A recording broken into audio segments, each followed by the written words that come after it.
There you I've go. been getting ready for the big show. That's the deal. But you had all day for this, though. Hey, some of us work really hard to get ready for the big show. Yeah, some of us with a jacked up arm, moving all this crap in and out of the way, and putting closet doors back on the track because I knocked it off, and about 20 other things I didn't want to do.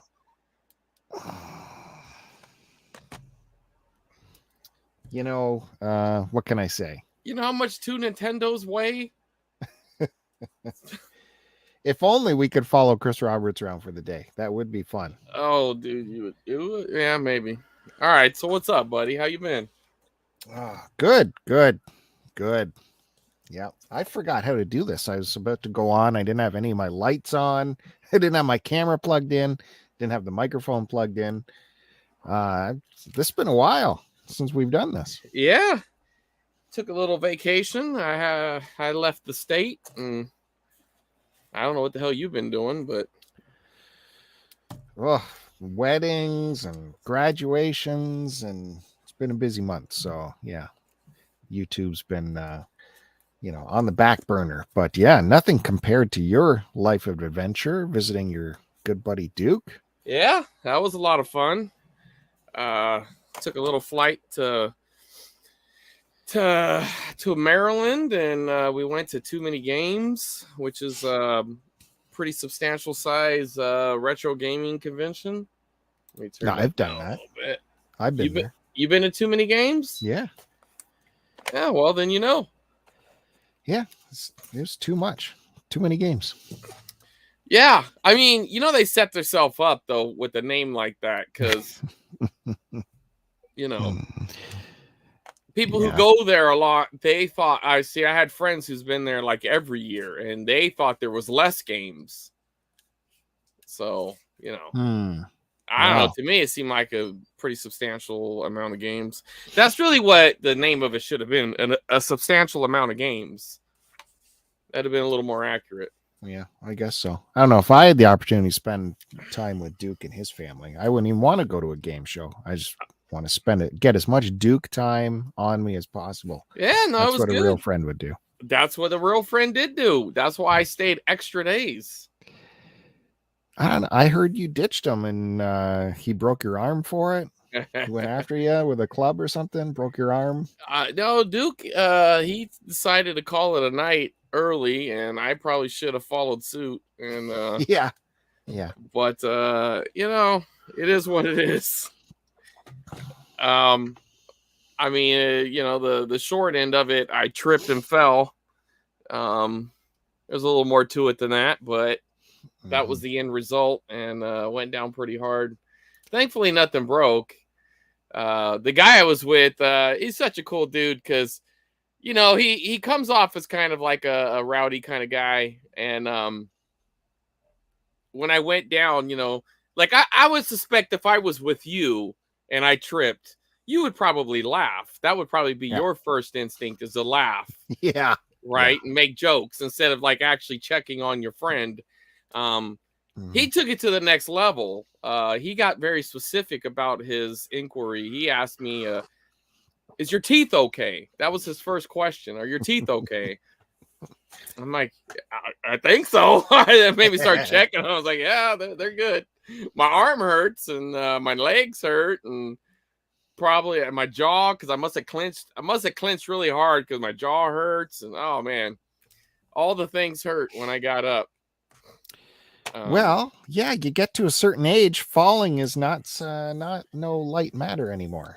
Let me tell you, Duke, I don't think it would have mattered. It's good to meet you. Yeah, right. Bill. Sorry, Bill. Let me tell you, the funny thing was, is I was calling him Bill. The funny thing, Bill, my bad. I don't think any age would have mattered with this fall. This was a pretty high speed fall on a highway in the dark. Without any way of bracing myself. So it was a full impact.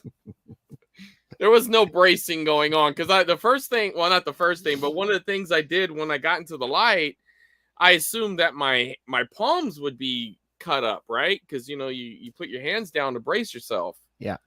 Because And it's like, no, actually, now it's healed now, but I had a big cut right here on this side on my wrist. So I must have fell this way with this hand. And that's how I heard it, because it just rammed all the way back. Wow. I had a big cut on the chin. No stitches necessary or nothing, but I had that. I had a little bruise on my, like right in here somewhere. And there was all bruises everywhere. And then on this palm, you thought, well, maybe one of them went down. And I must have did with this one. I had the tiniest of scratches right here. Like, I mean, if I didn't know it, I wouldn't even have thought to look for it, you know? And it was just like the tiny. So that's about as much as I braced myself. And that was probably after I braced myself with my face. You know what I mean? Like I went down like this. Yeah. Mr. Agility. Yeah. Regular Spider-Man out there. Hey, I mean, I like to see how you would have turned out if you had fell. It would have been a roll and recover. There was no rolling. How, like, were your hands in your pockets? How were your hands completely like out of play on that? Were you holding? Well, I was drunk, so there's that. And it was pitch dark, and it really was an unexpected fall. Not that many falls are expected, but you know, it just happened really so quickly. I mean, we were running across this highway, and there was the slightest of bumps in the, I guess it was a divider, but it really was about this wide and about that tall and just enough. Like, you know, like my foot could have just cleared it. It just hit it right. And yeah, no, that was that, man. Wild. Went right down. But, you know, I recovered. We went back, drank some more, and went to the con the next day. And that was that. But as the days progressed, more pain set in. Like, you know, the adrenaline and all that good stuff that the body releases whenever you have an injury went away. Mm-hmm. So, yeah. But, you know. Good. Well, let's tell everyone. You can hear the full story and hear everything about his weekend, of course, on the Retro Nonsense podcast, where Chris Roberts appears with our buddy Duke. And Great podcast, monthly podcast. It's good times. Must listen. Yeah, it was a lot of fun recording in person that way. I don't know how it was for the audience, but from my point of view, it felt like our best episode. There was just it's a little different when you're looking at somebody and you're able to talk. And well, Chris Roberts was doing a lot of pounding on the desk as he was talking. I heard a lot of this going on. Bong, how do you know it was me? Because it was when you would emphasize something. It's like, I was drunk and I fell. Really? Okay. I can't believe I would have hit anything, to be honest. Duke's a pro, so he's not doing that. Yeah, that sounds about right. Duke is a pro. Okay, well, I'll have to take the hit for that one. It was an unfamiliar setup, so I don't know. I guess I had to do something with my hands. Yeah, you were nervous. Yeah, a little bit. A little bit. It was a little bit nervous. I was a little nervous. But yeah, that was great. So everyone check that out. Next time you guys need it like a moderator like myself to step in and really pull the stories back and forth between you two. So yeah, you need that next time. Just saying. We'll see. I come pretty cheap. I'm very reasonable. Yeah, $0 Canadian. Well, tell people what they're watching right now. Why don't you do that since you're in the captain's chair here? Well, this is the VHS show, VHS Live, and we you know, we were doing this every few weeks, but we took a little bit of a break, mostly because of Bill. But no, yeah, you know, I got one of our good friends, Bandy, who does the collectors and also appears on this from time to time. He had messaged me the other day, is like, so is the VHS and the collectors show dead or what? What?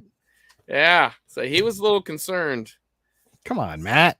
Yeah, Matt was a little concerned. So I told him no. And then I told him we were recording today, but he had to go play baseball. So yeah, he's bowed out of our last couple. Yeah, I know. I was like, you know, we've been trying, but yeah, we don't get no response from you.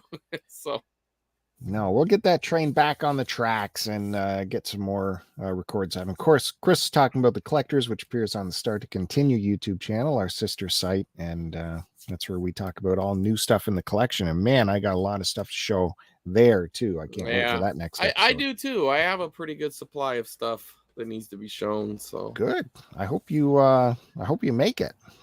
Well, I mean, I got about 2 more weeks left of not working, so hopefully we can squeeze something in. Yeah, for sure. You know what? Today, here's a little breaking news. We got a new viewer on Midnight is Flashing who left some very nice really comments. No, I'm serious. Oh, okay, nice, real nice comments. Yeah, then. No, they were so nice. I thought they were bots, just saying, "Hey, I just discovered you. You should join this team." But no, it was actually. I want to thank new viewer E. Graham for joining us and commenting. He says, "I just discovered this channel. Great name, great content, funny hosts. I'm in, baby. Keep it up. I'll do my best to share it and help it grow," which I thought that's really nice. So nice. Thank you, buddy. We do. That sounds like that. a bot. But then he went through a couple episodes and left a couple of more comments. So bots don't do that. Yeah, one more here. The last episode, I just finished the whole episode. It's the first one I watched. Dude, y'all should be bigger. I realize it's niche, but I'm going back and watching all the other episodes. Oh man. Well, thank you. We really do appreciate that. Yeah, that's awesome. Well, that's kind of the whole idea behind this all, is this kind of bring some like-minded people together and then talk about tapes and, hey, if you got some tapes, buddy, you want to pop in, or if you're a little camera shy, you can send in some pics. And where can they send us in the live chat? Or that too, but where could they send you pics at, Bill? Where could they send pics? Jesus, it's been so long. What is our email address? I don't know. I guess you could send it to yours. It doesn't really matter which one, does it? STC, whatever. Yeah. I'm sure there's a Midnight is Flashing. I'm sure there is, but this guy doesn't. He barely checks any emails. That's true. Well, definitely leave a comment. And we do have another email that I do get regularly from the sister's site called starttocontinuemail@gmail.com. And but join us in the live chat, and like Chris said, if you want, we'll pop you in just like a caller. You can come in, say hi, show us quick tapes, and absolutely show us what you got. Yeah, I mean, and we're even into for any of the newbies, VHS related stuff as well, like VCRs, televisions. I mean, if you got any of that stuff, we'd like to see it all. CED, Laserdisc, come on in. Yeah, go back through the episodes. I've blown Chris's mind with some stuff before. Yeah, what about he's never seen? Yeah, all right. Okay. Well, I got him to shut down there for a I'll second. just leave it at that. I ain't gonna. He gave me one, folks. Holy. You do have some nice things. I mean, no doubt. I got some wacky tapes to go through today. Okay. Wacky tapes. How you want to start this? You or me? What? I don't. Do you have any stories about some recent pickups? Like normally you tee off with some big heroic. Well, I'll show you. Okay, I will show you this one. I wasn't sure if this was going to be. Hey, Derek, what's up, buddy? Hey, Derek. I wasn't quite sure if this was going to be in a finale stage, but we'll start off with this since we were talking about my trip. I got to go to Duke's store. Oh yes, I almost the forgot Clevery about store. This. Is this where he showed us pictures? Yeah, but the pictures don't do it justice. Because I actually went a little deeper than Duke went, and he posted some of those pics where I guess I went behind the velvet rope that I didn't know. Yeah, you didn't know. I didn't know. It was I walked right past it, man. You had to hurdle over that thing. Well, listen, I found something good back there. Now, I don't know how familiar you are with American video chains. I mean, obviously you know the big ones like Blockbuster or Hollywood Video. You've heard of these, right? Mm-hmm. Mm-hmm.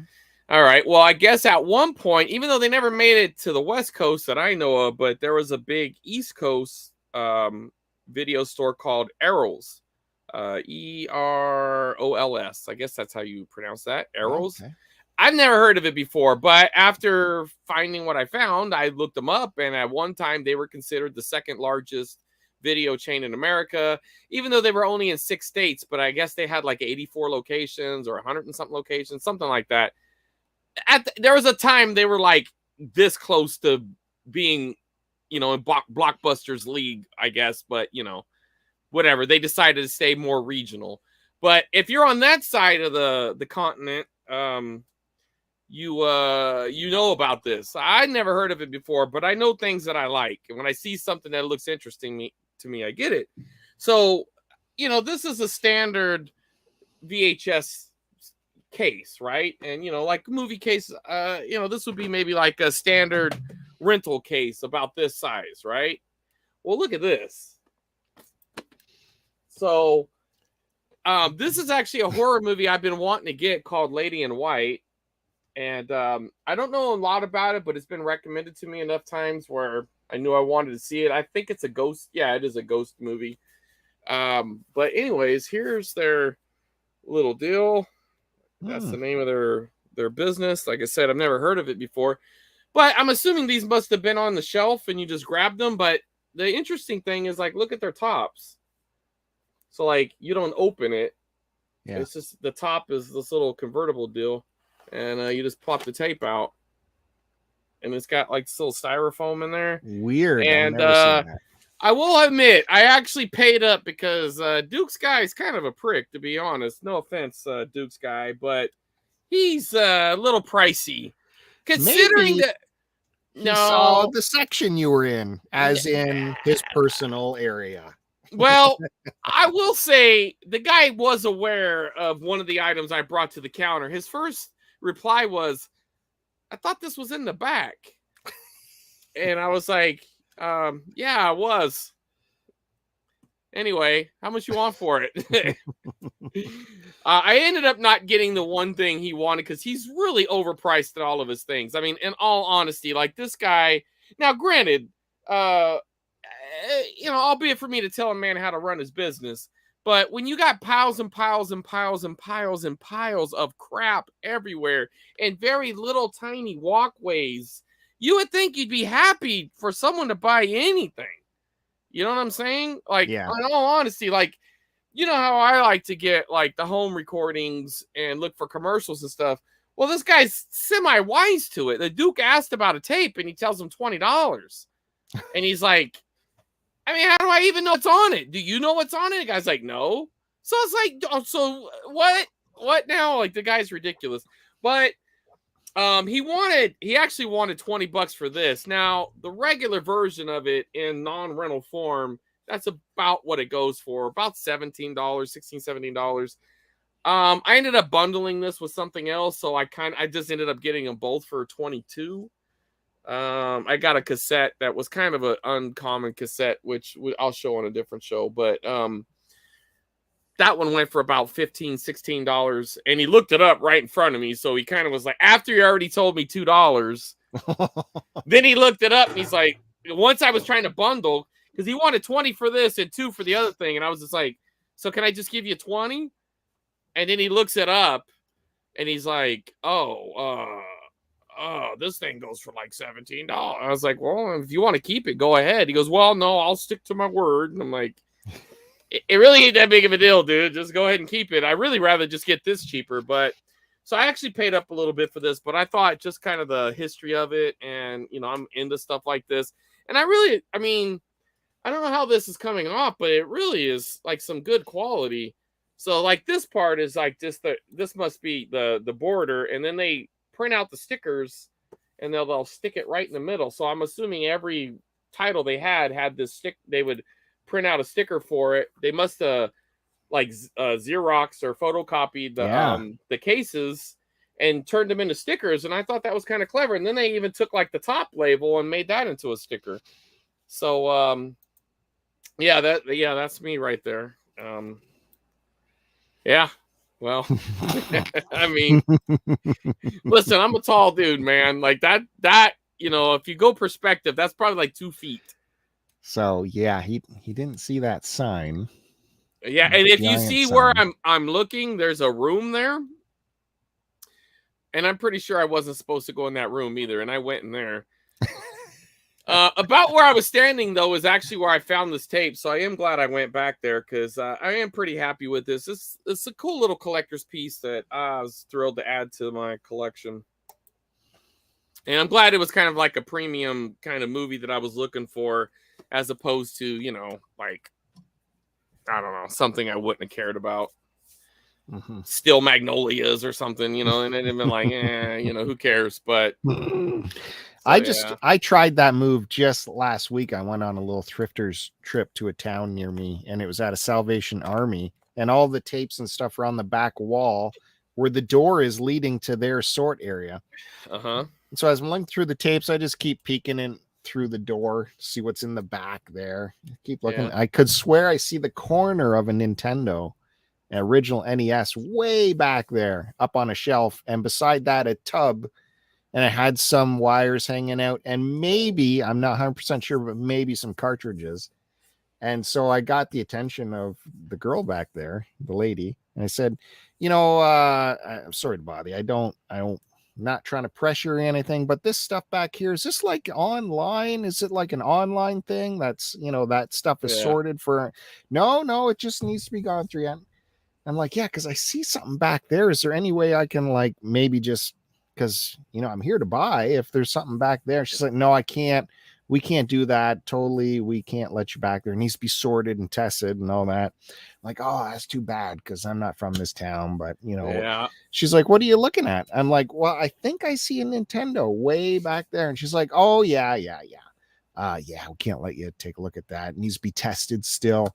And, it needs a cord. And I'm like, I got cords. I got plenty of cords. I don't care about testing, nothing, Right. I don't care. She's like, yeah, a lot of people have extra cords and stuff, but we would just get roasted if we were to let you get that right now. It's like, why? I have money. Who cares when it comes out? You got a guy here now, but would not let me look at it. Yeah, you will have people who will push back on that. I've had those situations where I've gotten the hard no. So then I just sat there and I chatted with them for a little while. And then I revisited the question and I was able to go back there and sort through. So I've been in that spot, but it kind of has to be somebody who's in charge, and it really doesn't sound like she was. So it was probably an uphill battle. Was she? Oh yeah. She was kind of the lead. She's like, we're really short staffed right now. So there's not enough people to go through this. Like, well, don't you want to get rid of this stuff? And then one of her buddies back there started chiming in how it needed a cord and it wasn't tested. And I'm like, I don't care. I'll buy it sight unseen. Just give me a price. Now, you didn't follow up with, is there any games in that tub? I asked about the tub. I said there's cords, but it was shut down time after that. She said we would get like eviscerated or something. She said, like, you got that kind of stature. You're gonna come on our highly rated podcast here and roast them, huh? Well, they're getting roasted now. So, what was the name of that store again? Salvation Army. Okay, Salvation Army in what town? In Aurelia. Well, you guys, all my spots. Well, you need to get your shit together. Salvation Army in Aurelia, and let's be honest. Like, out of any army you could have, is that not the shittiest one? The Salvation Army? Like, come on. Like, I'll take some army ants over the Salvation Army. You know what I mean? Like, come on. But I did get some tapes from them. They are one of the few places around my area still has 5 for $1 for VHS tapes. Still holding on. Now you're giving up your goods. You pushed me this far. Why not? All right, you might as well go all the way. So you got some tapes, huh? Did you get some on that trip? What'd you get? I do. Are we ready to do this part of the show? Why not? I started off with a pretty hot tape. Let's see what you got. Okay. This is on top though. This isn't from Salvation Army, but this is what I got yesterday. The only thing I found yard sailing. The last 2 weeks have just been such a waste of time yard sailing. Now, do you know who Grandpa Munster is? Of course. Did you know he came out with a movie series like of tapes? I do know that. Okay, so I found this. Grandpa Presents Death Kiss. I kind of hate you for that. That is Bela Lugosi. Badass. I would have bought that in a heartbeat. Really? I walked away from it and got it on my walk back to the car. So that sounds like you really don't want it. I was on the fence about it. Yeah, for sure. Well, But maybe you can just add it to that box that you're supposed to send me. that box is full. Well, Old Grandpa doesn't give much tape. Yeah, Grandpa's a little greedy. I mean, let's be real. That's mostly for display, anything than anything else. But that is really cool. Yeah, it's got 3 bats, 3 vampire bats rating. So did you see the trailer for the new Monster movie? I did. Yeah, it's about basically everybody else's response. Yeah, it's. I'm gonna say that after kind of really thinking it through, my initial thought was that looked awful. That was my initial thought. But the more I thought about it, I bet you that wasn't a real trailer. That looks like some teaser material mixed in. It didn't look like a legit. I mean, I'm assuming it's what they put out, but I can't believe it's going to be that bad. Well, they're trying to be silly, which is fine. Well, it's a PG movie. I mean, it's meant for families, so that's their target audience. Okay, let me say, in an interview that I watched with Rob Zombie prior to all this coming out, knowing Rob Zombie from the Howard Stern show, he's kind of a super fan, or maybe I don't know how much you pay attention when he talks about Rob, but he's kind of a super fan of the Munsters. So he really wants to make like a love letter kind of thing to the fans. Mm-hmm. I don't know, man. I'm still I probably won't go to the theaters to see it, but I'm hoping whatever comes out is better than that, because that looked, I really don't know. I mean, it almost looked like a play or something. Like, it just didn't look right. Well, that's what I thought too when I heard the Rob Zombie thing was taking over that project, is that he knows the source material and everything, but he doesn't know comedy. He doesn't know how to produce comedy. Well, he didn't write it. So. Well, but he put his wife in it. There's some nepotism involved. But that's his thing. Every movie he's put out, his wife's been in it. Here's the thing. Like, let's go with Kevin Smith's story. Some say Kevin Smith movies have gone downhill over the years. Honestly, I don't even think they were ever on hill, but go ahead. And it's because he works with his family. He works with his family, friends, his own production company. No one tells him no. No one says back up and maybe rewrite this part. They all say, yes, this is amazing, right? No matter how he came about writing something. That being said, Clerks 3 does look pretty cool. That being said, it looks better. That's fine. That's fine. Well, no, I'll give you that. It looks better than the Munsters. I will say, what I mean? When you have all these people who work for you, 100% agree. 100% agree. But okay, in fairness, this isn't Rob Zombie's. Well, maybe it is his production company. I don't really know who's producing. I mean, he's producing it, but did they give him the free reins? I don't know.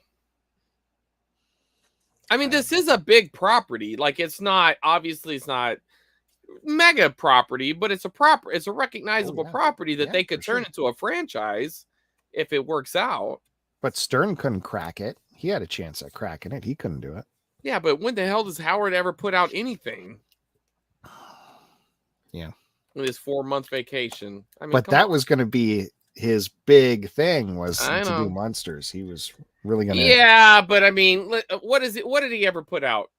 One movie that he really didn't have a lot to do with. If it wasn't for his producer and director, that movie wouldn't have been that good, probably. And Son of the Beach, that he only had a producer's credit on. Let's be honest. He didn't do anything on that damn movie. I wasn't a fan of that. I wasn't either, but I'm just saying, a spoof series of the Hasselhoff show. You know what I mean? Like, well, he got to sign off on everything to do with that movie, so he approved everything. As good as that movie is, that means he saw it for its goodness. Well, I mean, I'm not taking nothing from Howard. I'm a big fan, 100%, a super fan for that matter. But I don't know. Anyway, I know. Let's go.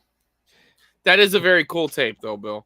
Is it? Yeah, I like that. Oh, do you have anything to fill in with the Grandpa series of tapes? Do you have any other info that I don't know about? I mean, I know that is kind of low budget. Obviously, you saw that. It looks like there's 8 minutes on that tape. Yeah. I mean, I know they're like kind of like cheap tapes that were put out to probably public domain movies that were put on them or something. Okay. You know what I But- mean? Because that looks like a public domain vampire movie. Is the community looking for that series of tapes? I mean, it's niche for sure. Okay. I'm sure there's people out. I don't know how much that would go for if that's what you're asking, but I can't imagine it's that much. It's not on eBay. There is another Grandpa Presents tape on eBay that someone's wanting like $90 for, but nothing sold. Exactly. Okay.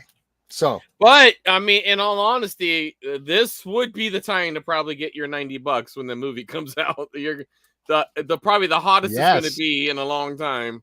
Oh, so the price, you want to know how much I paid? Well, you said, what, no, this was from yard sale. Yeah, difference of 50 cents, quarter, what? Quarter. Yeah. Got it for a quarter. Which in American sense is like 8 cents, right? All right, you ready? Go ahead. Your currency jokes. Are you done? No, I'm being honest. Like, I'm trying to tell our American fans that he paid nothing for it is the point. Yeah. So this is just padding out my 5 for $1. I barely found 5 tapes, but I thought this was kind of neat. Saving Private Ryan, but it is a is that widescreen? It's a for your consideration screener. Oh yeah, it's one of those little screeners. That's the kind of stuff that my good friend Curtis gets in the mail. Right. No, you know what? This must have been at Talese, not at Salvation Army. It's still got the sticker on there. Well, it could have still been. But yeah, so it's got all the info on there, so you could cast your vote for the Saving Private Ryan in the Oscars or Golden Globes or whatever the heck. Yeah, some screeners are pretty desired. I doubt that's one of them, but there are some screeners that people are looking for. So if I put that in, there's probably going to be something burnt in, right? Probably. It kind of depends, but I mean, when I was watching some of the movies with Curtis, or maybe I shouldn't have said that. Never mind. When I've heard of him telling me some of the movies he's watched, they had the little bar on the bottom. Okay. I don't think the Academy's watching. Sorry, Curtis. I mean, I didn't take it, so it was at his house, you know. Now, Chris's little niche he likes to collect for the VHS is definitely horror and scary movies. Yeah. Me, I like the 80s action, including Chuck Norris, so I was pretty stoked to find that's good stuff, too. Some Braddock Missing in Action Part 2. I surprisingly come across that all the time. Matter of fact, I found a copy of that for Duke in that same store. On Canon, too? Yeah. Look at it's Canon. And Media. And Media, but on the back, Canadian HGV. Yeah, you got the cheaper one because you got the Video Treasures. There is one, though, that has the media stickers on it. A little higher quality. But that is still pretty cool, dude. That's a cool movie. Yeah, this is the total Canadian distributed one. Well, can't win them all, bud. It's funny, I was all those companies on there. It's a lot of stuff. But that's a Canon production with Media distributing, but then it got farmed out to Video Treasures because it's down the line. Right. You know what I'm saying? So yeah, that's why all that's on. And that HT crap or whatever that is, that's your Canadian distributing. So that went through a lot of people's hands. I imagine that HTV or whatever that last one was. HGV. Okay, HGV. They probably got about 4 cents after paying all those people. Yeah, exactly. Anyways, that's a lot of hands to go through. Happy to have that. No, that's real cool, dude. Part 2. Trying to think if I have the first one. Anyways, hey, you know what's underneath Chuck Norris's beard? What? Another fist.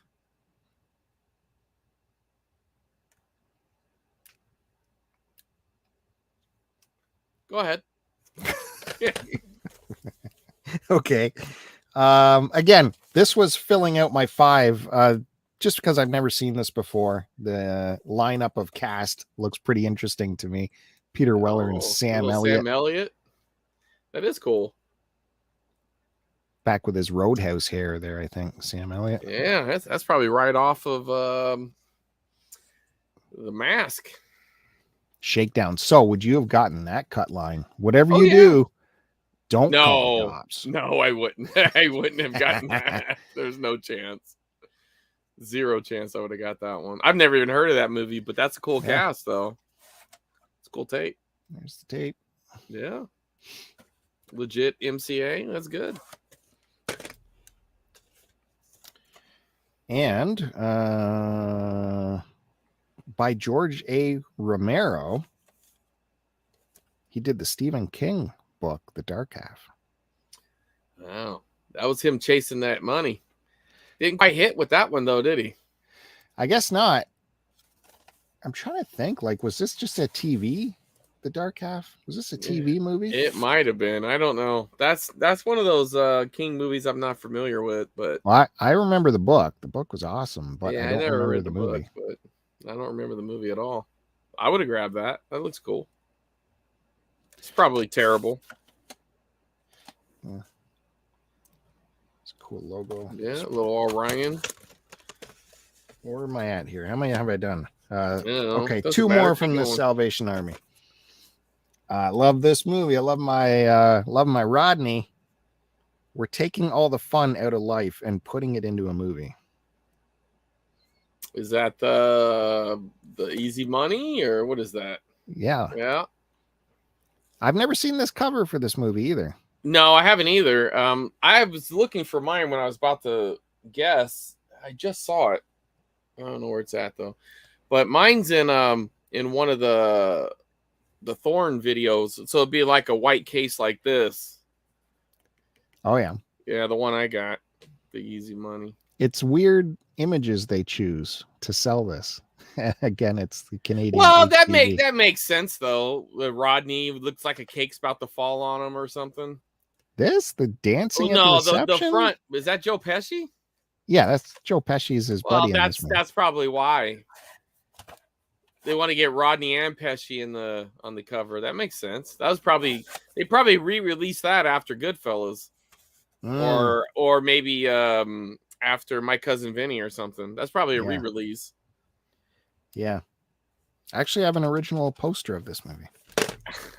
Okay, and I have his album. Oh, Rappin' Ronnie. Yeah, I found that for $quarter one week. What the heck is this? Oh, right. I picked this up. I wasn't going to because I actually really like this movie. I think it's a good movie, and there must be a better version of it somewhere. But again, I was padding out my 5 movies, and I love my Peter O'Toole from Lawrence of Arabia, and he also starred in this movie called Murphy's War. Where he's taking on the Japanese army by himself. He's like a downed pilot. Yeah, I was going to say, I think I've seen that movie. He's got to rebuild this plane. Shot down or something. And a torpedo plane. Yeah. This one's out by Front Row Video. That's cool. And this is not a short movie. It's 106 minutes. And look at what they give you on that, eh? Oh man, that's quality right there. Can you believe that? Wow, the disrespect.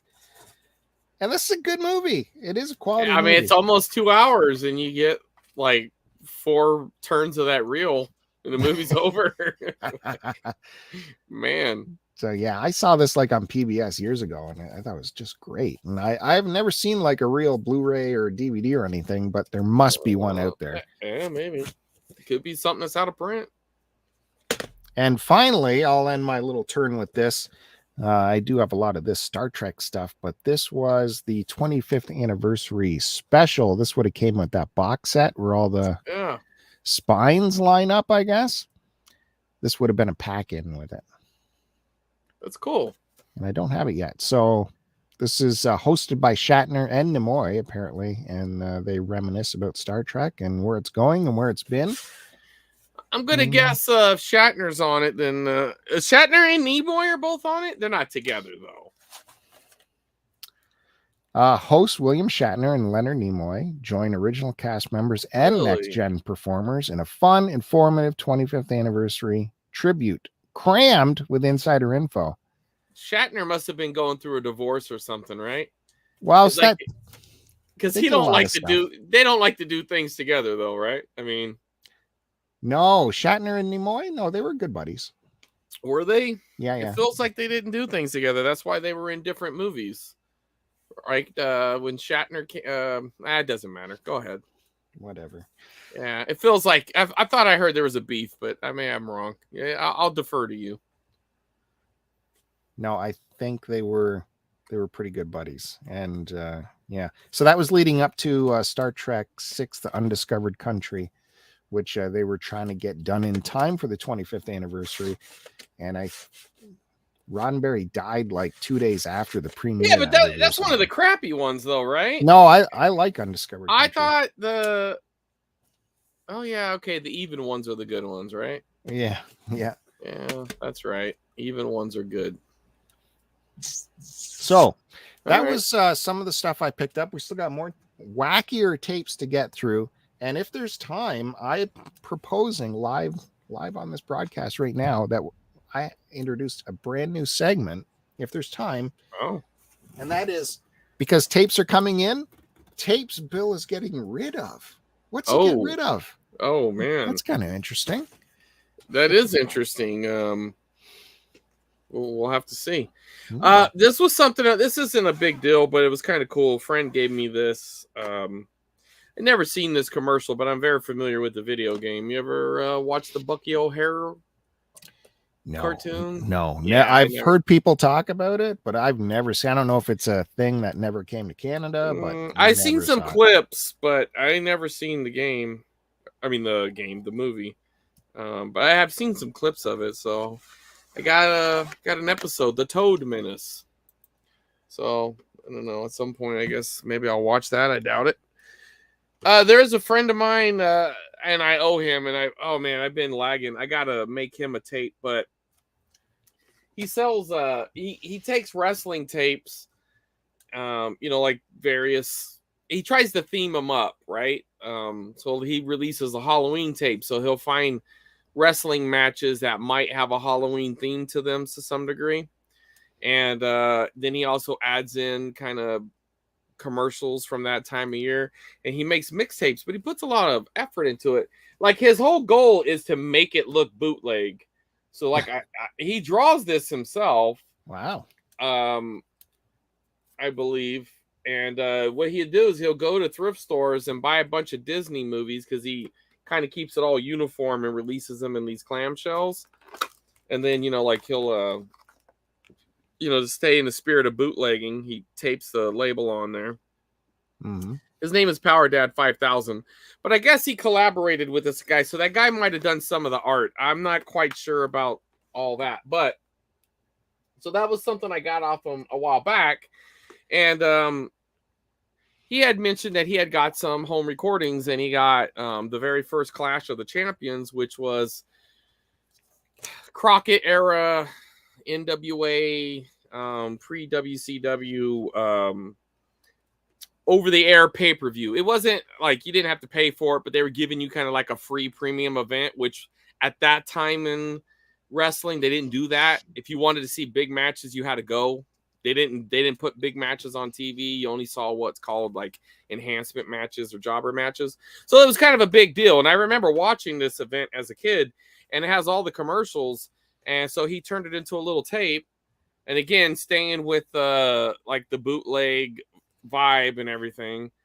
And all handwritten. He even left in whatever paper must have came with the Disney movie. Actually, I guess this was a coupon for Chitty Chitty Bang Bang, so this must be in a Warner's Brother clamshell, and then has a little more Warner's in there.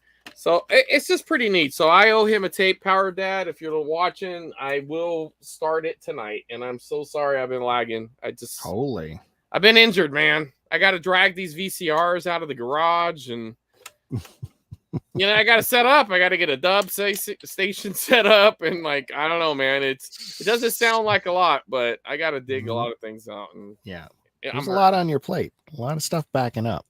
Yeah, definitely that. All right, let me see if you can get this. Nah, this one ain't going to work. Okay. Well, I was gonna read the thing and see if you can guess it, but there's no way. So, what's your favorite? Or unless you're like Kevin, who hates everything Tarantino, what's your favorite Tarantino movie? My favorite. Yeah. Do you like Well, Tarantino movies? yeah. I Okay. gotta So say, what's like your I just favorite? rewatched the Hollywood Yeah. 2 nights ago, I and haven't it's watched it the second time, but I really did like it the first yeah, it's time. kind of a perfect movie. It Yeah. kind of is. Now the Kill Bill behind you, if he ever were to come out with the 1 and 2 together director's cut, that will be They are insane. together. It's you just watch them back to back. He could just tweak the story so it just comes together a little bit more perfect, and They man, do that would come be together. what an epic that would be. They do come together perfect. You just watch them back to back. It can be more perfect. No, the only way it could be better is if there was deleted scenes or something like that they added. That's about it. This is, and I don't consider them 2 movies, right? You don't consider them 2 movies, do you? No, they're 1 movie.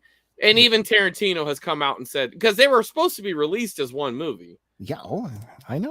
But the movie studios said no. So they made him release them in 2 movies. But in fairness, though, he released them within, I believe it was like 2 or 3 months. So you didn't have to wait too long to see the sequel. But anyway, he says he would make a new cut that would join them more. All right. Well, hey, listen, if they want to put out a 4K release, I'd buy it. Yes. Oh my God. I would buy it for sure. I'm not against it. I'm That'd just saying you don't have to. It's fine. It would just it would save you a step for sure. You wouldn't have to pop out a movie and stick another movie in there. It just needs a little bridging, a little massaging between the 2 movies, and to make the flow better, smooth out the arcs between the 2 movies. I don't know. Okay, but between the 2, which is the better one in your mind? If you had to divide them, which one do you like better? Of what? Kill Bill Volume 1 and 2? Volume 1 or Volume 2? Which one do you prefer? There's only one right answer, so. Is there? Probably the second one. Yeah, it's without a doubt. I tell you, my 2 favorite parts of the second movie, and everything is good in the second movie. I feel like the second movie is definitely the better part of both of them, even though the first one's got some good stuff. Don't get me wrong, or the first half, however you want to look at it. But the fact I knew I was watching something special when I have to admit, when I went into watching the first one, I wasn't really prepared to what I was seeing. I didn't quite understand his vision in the movie theaters, and I wasn't really that happy when I left watching Volume 1. When I got into Volume 2, the second Bill took Beatrice or whatever, I think that's her name, when he took her to meet Pai Mei to get the training, and then it was like, okay, now I understand what's happening here. This is like pure kung fu. You know what I mean? Like that was so awesome, man. And to see all the different styles that he blended together, the spaghetti western, the kung fu, the action, the anime, all that stuff that he was able to bring together was pretty amazing. But so that whole montage, or that part of the movie when she's being trained, and then then it comes together because you got the setup with Madsen, which to me that's his best work is in that movie. He uses him a lot in a lot of his movies, but man, that whole him as Bud, that whole thing, it's just great. You know what I mean? And even when you bring in what's her face, Daryl Hannah, like that, just all that's good enough. That could have been a movie right there. You know what I mean? Like right. that could have just been a movie right there. You know what I mean? That was great. But anyway, so I had to have them on VHS. So I picked these up just because I just think they look killer, man. You know what I mean? Like, they just really pop. And buddy of mine was selling them for like $4 plus shipping. So I said, I'll go ahead and take those. Yeah, I like the hype stickers on the one too. Yeah, I did. I was a little I wasn't quite. I mean, I'm all about those stickers, but it does look really clean without them.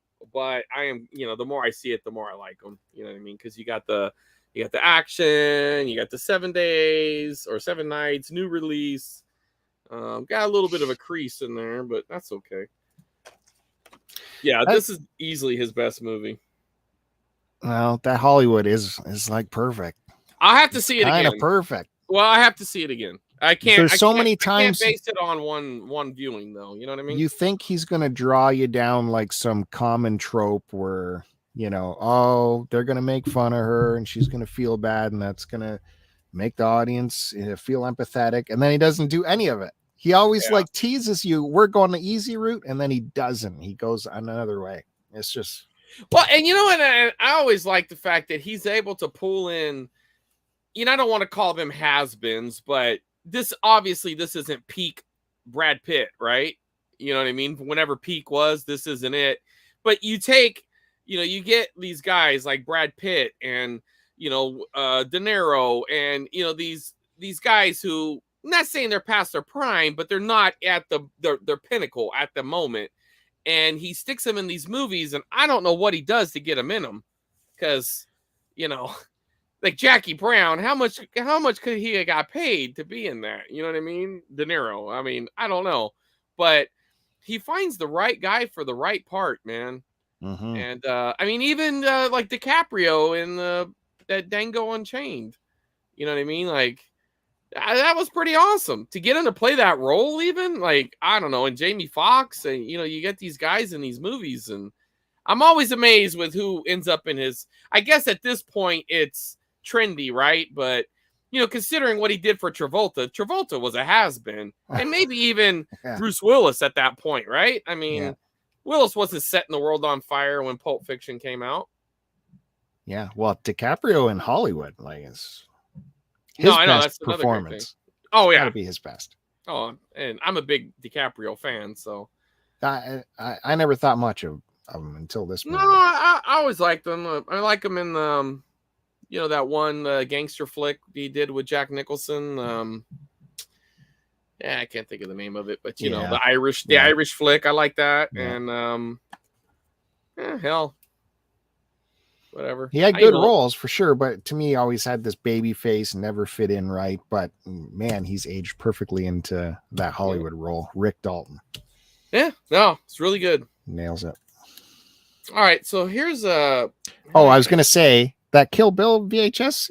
Now that you show it, I remember I never see that on the shelves at the thrift stores. No, I don't either. That's why I bought them, because I felt like, I don't know, $4 or like $6. I think it cost me $8. I wonder why they're not. You would think that. Well, no, I'll tell you why. Because they're a little more uncommon. Even though there should be tons of them, if nothing else, from like Blockbuster and places like that. But at the time, DVDs were really big. Like DVDs were well established, so probably in the home, people actually buying them in the stores, probably a lot less of these sold. You know what I mean? But it is surprising that you never see them. But now here's something I know that's right up your alley, and honestly, I'm surprised it took me this long. I think I already have part 1 around here somewhere, but I was kind of reminiscent about this the other day, like I hadn't seen them in such a long time, and this guy put them up for $1 a piece and $3 shipped. So I went ahead and took all 4. The old Police Academy set here. Yeah. I mean, I haven't seen these in forever, and I'm sure they aged poorly, but man, when I was a kid, I used to love these things. Oh God, yeah. Right? I'm sure the first 3 are probably still fine. Maybe. We'll see. I love the covers. Yeah. I mean, they're goofy. They're, like, you got to know what you're getting into when you watch these. I mean, these aren't highbrow comedies, but like I said, I'm sure some of it aged a little poorly, but wow, did Mahoney make it all the way to part 4? I thought for sure he was out by part 4. Isn't that him? Oh no, he stuck around for a while. Wow, I'm surprised. I thought he bailed out after part 3. Hey, we read his comments and he came in to today's stream. E. Graham, welcome. Oh, hey, buddy. What's up, man? We were just looking at your comments earlier. Thanks for watching. We appreciate it. We do appreciate it. Now, you see that those police academy things, that would be as I'm not like you, like I have limited space for tapes. So whatever goes in, something's got to go out. I probably wouldn't keep those tapes because there are better versions, formats for that with the same kind of artwork. Yeah, fair. Listen, I don't have them on DVD. I definitely don't have them on Blu-ray. I couldn't imagine sitting through them on Blu-ray. VHS seems like something I could pop on. That's true. When I'm doing something else, kind of, you know what I mean? So just found Killer. Oh, dude, that's a pretty hard finding. That's a hard tape to find. That's nice. I don't know if you know what he's talking about, but it's a pretty uncommon horror tape. Yeah, that's pretty dope. Man, I'm kind of jealous on that. Now you're making me want to skip to my grand finale pick. Oh, you see, you always got to show off, eh? Well, I don't want to give anyone a spotlight. I don't want to get left in the dust, man. So now this is kind of timely considering, I mean, I know the buzz is kind of fading a little bit, but you know, like the big hot movie of the summer so far has been what movie, Bill? Top Gun. Top Gun, right? So when I saw this at a distance, I was like, okay, that looks different. You ever seen this cover, Bill? Nope. Never seen it before, right? No. But I mean, it's got the pedigree, right? It's Paramount. You know, everything's right. You look at the tape. I mean, it's the same tape you probably get when you get the regular version. You know what the difference is? No. This one was given to you. I guess you had to buy a case of Diet Pepsi or something. Wow. Or maybe it was a mail away. I don't know. It had to be a mail away. I have never seen this. I'm not saying it's rare or worth any money or anything like that, but I have never seen this cover ever. Yeah, I've been in so many thrift stores and looked through so many tapes, and I've never seen this because I would have noticed it from the side. That looks off. Yeah. I mean, look how the plane, you know, they just wrap it around. Yeah. So, and even on that side, looks coming off the wing. Yeah, I don't know, but I think that's the deal there, the closed caption thing. But yeah, show me no, you see the condensation coming off the. Yeah. Oh yeah. But isn't that a trip or what? Yeah, I love it. That. Yeah. Put them about. Because everyone that I've ever seen's got Tom Cruise plastered on every single part of the case, like except the top, and even that probably had a little small Tom Cruise up here somewhere. You know what I mean? Yeah. But yeah, I've never seen that before. So and this is at my spot. So you know, I've gone through those tapes so many times, Bill, and there it was. So beauty. Yeah, I was like, yeah, that one's coming home with me today. We did go to some estate sales. Well, actually, we only went with one. It was weird. There was only one in all of Fresno. And no, actually, there was two. We almost had an incident at the second one. So we were walking back to the car, right? And as we were walking towards the car, this guy in this big truck is backing up towards the car. And from my angle, I'm not seeing much room. I didn't really panic or anything. I'm just walking up to it. As I'm getting there, he's about this far away from hitting. So I tapped on the. Now, mind you, I was on a really important call with my mom at the time too. She was, you know, she's going through some health issues, and she was telling me about this. So I'm on the phone listening to her tell me these test results she's gotten. And so I saw what he was doing. So I just barely tapped the top of his thing. So he pops the door open, and I heard him. It took a second for everything to sink in because, mind you, I'm hearing her and I'm kind of hearing him say something. I heard him say something about a camera, and he said, "I got a camera, you dumb fuck." And so I'm like, I'm still talking to her. I'm hearing her, and I was like, "What was that?" So I walked over to him, and his door still. I was like, "What the fuck did you just say?" And he goes, "Oh, I got a camera, bud."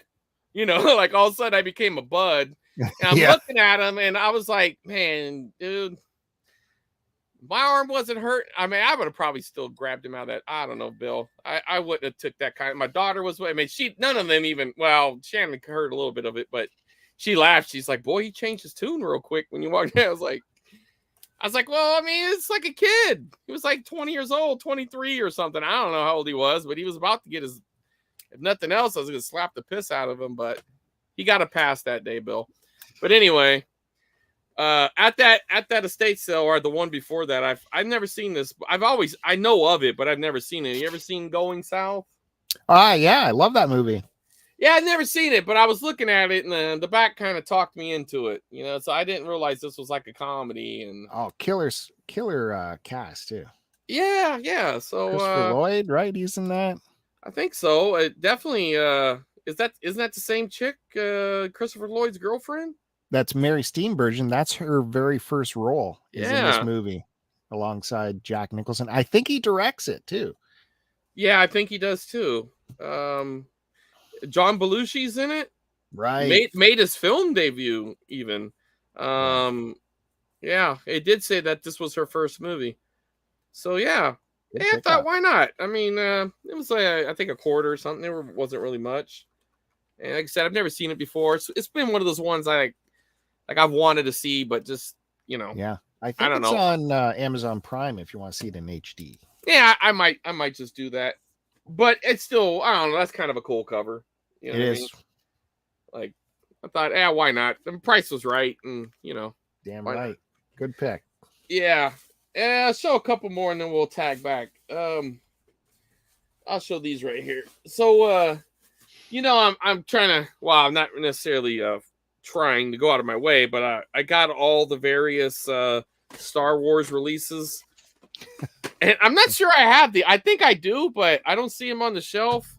So I went ahead and grabbed these. The special edition widescreen. You got to have your special edition in widescreen, Bill.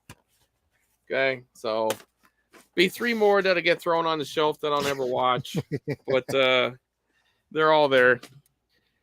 Did you hear Disney has teased that the original untouched version is available in the vault? I didn't hear that.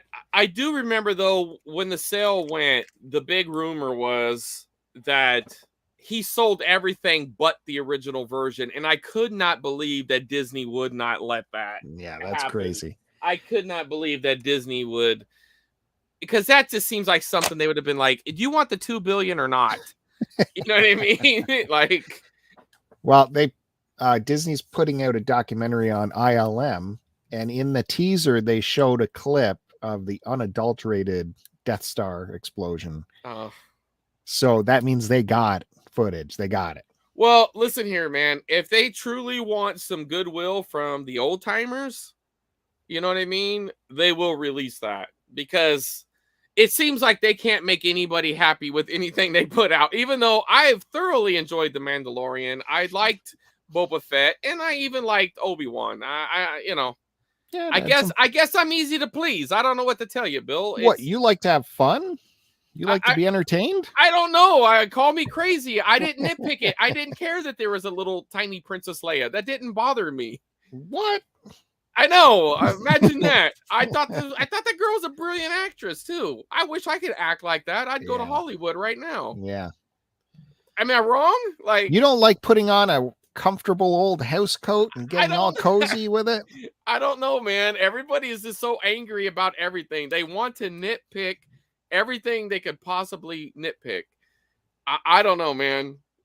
Yeah, it's bonkers because those first 3 movies aren't like perfection. They're not. I mean, well, I think Empire is, but the other 2 I can nitpick.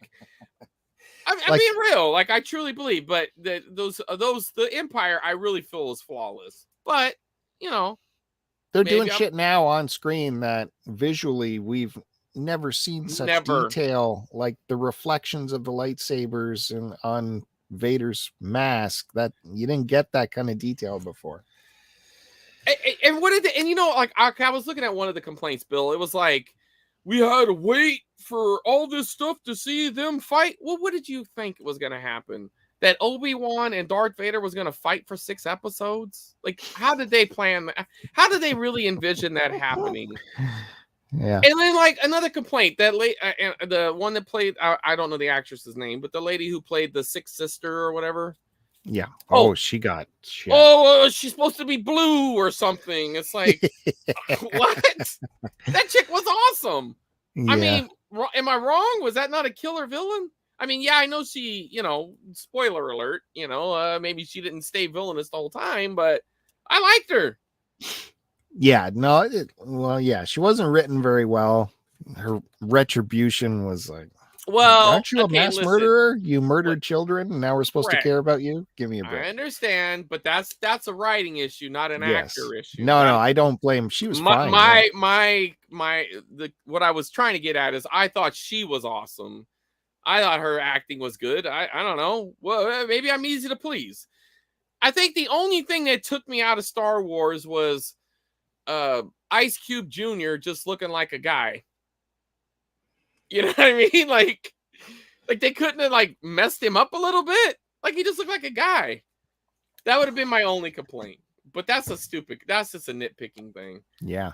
I'm looking at him. I was like, man, his hair looks perfect. He looks like he literally just walked in and said, here, put this coat on. You know what I mean? But the only thing, if we're going to just for one more second, the only thing that bothered me going into that series was, like a lot of shows and movies do when they bring back old characters, they don't remember how to be a hero. I don't remember how to use the Force. Really? Well, he knew how to use the Force. He just right. No, but I know what you're saying. They got to do that because you got to pace it out. If he came out strong, then can't be awesome right away. Just like a video game, you can't be fully powered when you start a video game. But well, and there is a trope that's going on right now where the guy he was once powerful, but now he's got to find his way back. He has a little sidekick going with him. Yeah. You got to bring a kid along. Okay, but that's a writing issue. Everything else was pretty awesome. Yeah, yeah. Was it a perfect series? I mean, okay, no, but I mean, fuck. It's still fun. I had fun. Why am I not allowed to have fun watching this cool? No, it's got to be perfect, Bill. Okay. And that's what they forget. This is a series. It's not a feature film that they worked for 15 years on. It's a series that you bang out. You have different writers on every episode. Maybe not necessarily that show, but it's a series. That's typical. But okay, the other thing though, Bill, is what would you rather had? 2-hour movie or 6 episodes? Like, I don't know. I prefer a little more content. You get a little more storytelling. You get a little more of everything. I want to see and explore that world as much as they want to give it. And hats off to Hayden Christensen. I thought he played well as Darth Vader, and I liked the blending of the voices, and I thought everything looked cool, man. I mean, I'm glad for him because he's always the one that gets shit on the most from the prequels, and now the guy's going to get a little piece of coin back in the pocket. Good for him. Getting some of them Imperial credits. Yeah. Okay. Anyway, go ahead. Me? I thought you had one more. That was the one more, wasn't it? I don't know. I thought that was the one more. Okay. Well, that was the Star Wars tapes. We went down the Star Wars road there for a little bit. You never know where the show's going to go. Well, here's another one. I got another one of these to bundle up in a set to sell. These are kind. I mean, as far as return, this is like the pinnacle of the ones that people are going to want with that little insignia there in the corner. But I've talked about this before, so got a little bit of autographs. I think that's autographed by Lucas right there. Wow, see that? Yeah, I heard he did that. He checked. He went to the tape dub house, and he would sign a bunch. Yeah, I mean, I'm positive that looks like a George Lucas to me. You can't tell me wrong. I mean, you proved me wrong. What do you got? Yeah. Okay. So we're continuing looking through our VHS tapes that we recently picked up. Yeah. Okay. Again from Talese, I guess here. So is that a big thrift chain or what is this? for us you know, Americans. it rivals in size to our Value Village or Savers that you have. So that's the biggest thrift chain is Savers or Value Village, and Talise's tries to be as big, but I don't know if their distribution network is as organized as Value Village. They can't seem to rotate through the stock as quickly as Value does. Value leaves stuff on the floor for a week and then ships it out to another store, whereas Talise is more individual, smaller, a little more network. mom and pop kind of vibe. Yeah. But they do have VHS tapes, which Value really doesn't do VHS tapes, at least mine. However, they make you spend $1 a tape. Well, that could be a steal. It depends on what you get. I would have grabbed that for $1. Yeah, some Tiny Toons. Oh, I would have grabbed that for $1 for sure. That's a good one. I think these Tiny Toon tapes have a little bit of value too. I can't say I've ever seen one, so yeah. Really? Yeah. I mean, I know they exist, but I've never seen one out in the wild. There is Buster and Babs. Oh, he got it. Yeah, well, you think I don't know my Tiny Toons? I've seen it. All right, sing the song. Tiny Toon Adventures, come and join the fun. Now our show is done, or job is done, whatever. I don't know. Listen, dude, we're talking. I was it's like freshman or something. I was watching it. I was stoned. Come on, what do you expect? Another movie based on a Stephen King book. Wonder if he can get this tagline. Okay, here we go. Oh, it's too easy. It's too easy. The town of Castle Rock just made a deal with the devil. Now it's time to pay. Yeah, that's The Stand, right? No. No, it's not The Stand? No. Oh, okay. Well, I'm not that familiar with them. What's the other one? Hold on. Wait a minute. Castle Rock. Now's the time. It's not The Stand. Why would it be The Stand? I don't know. Because it felt like the devil's in The Stand. Oh, isn't the whole thing about the devil? Yeah. I just focused in on the devil part. When you said the devil, I just Castle assumed. Rock was. No. But did you ever watch that series, Castle Rock? Or what's it? That Stephen King series that was on? No, I think I saw whatever? the first episode and that's it. It's pretty good. Is it? Yeah, I'm hoping they continue it because it was leading into Misery. The last season was all about kind of like the prequel to Misery. It was pretty good. Oh, cool. I don't know. I'm not sure about that one. What is it? I'm not a big Stephen King guy. Needful Things. Yeah, I do remember that now that you say. That's a cool tape. Ed Harris, Max Bound. Yeah. Ed Harris is dope, man. I like Ed Harris a lot. Have you seen him at Westworld? That HBO series? Yeah. He's killer in that, man. Yeah, I'm trying to catch up on not the current season, but I'm midway through last season. I just started watching it again, and it's like, what is happening?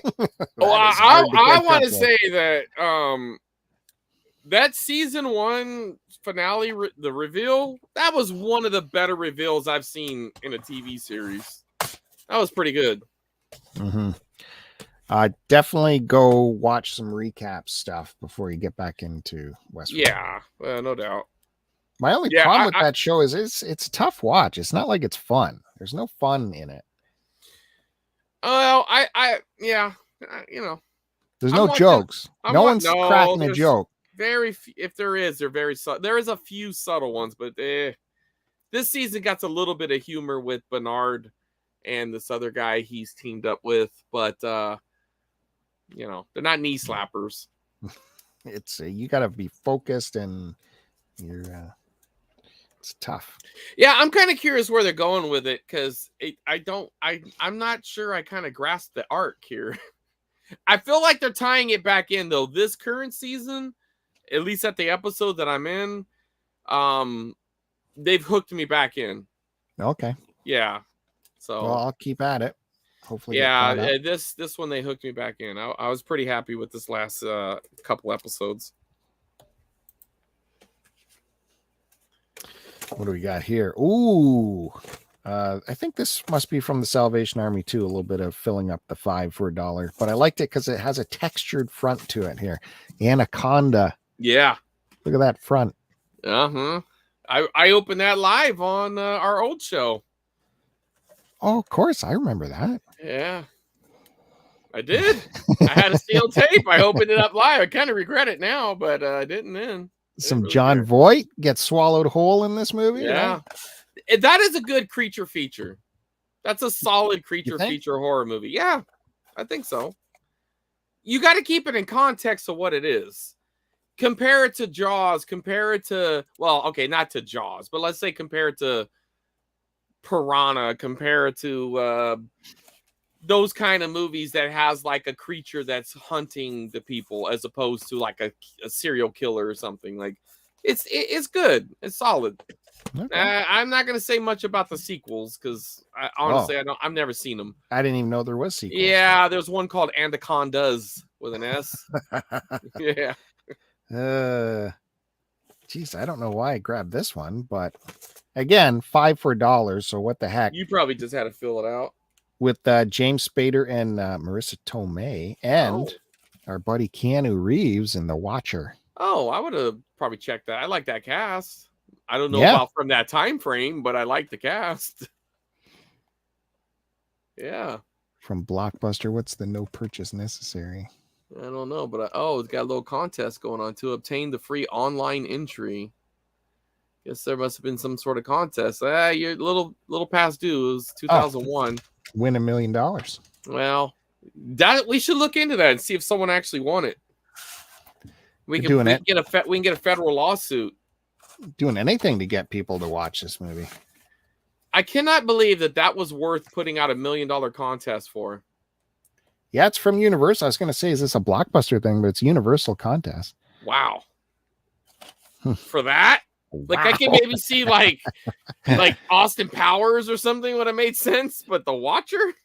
Hey, they got to get the money on the back end here. I think they're giving away whatever money they could have recouped.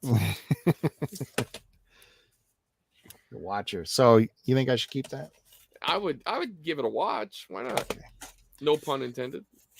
Ooh, yes. Okay, now we're getting into the wacky stuff. Wacky stuff. Let's see if Chris Roberts can get it from the tagline. And this is obscure, I would think, but Chris Roberts is a niche kind of guy. Well, I'm 1 for 2 so far, so let's go. This is a sequel. All right. Back for Another Bite. Extinction is a thing of the past. Huh. Well, Back for Another Bite, Extinction. That sounds like hold on. I don't think that's a tagline for what I'm thinking though. This movie actually won the Golden Scroll Award. Oh no, now you're pushing me further away from my guess. Oh man. It's not what you think. I know it's not Jurassic Park 2. But that's the implication though, right?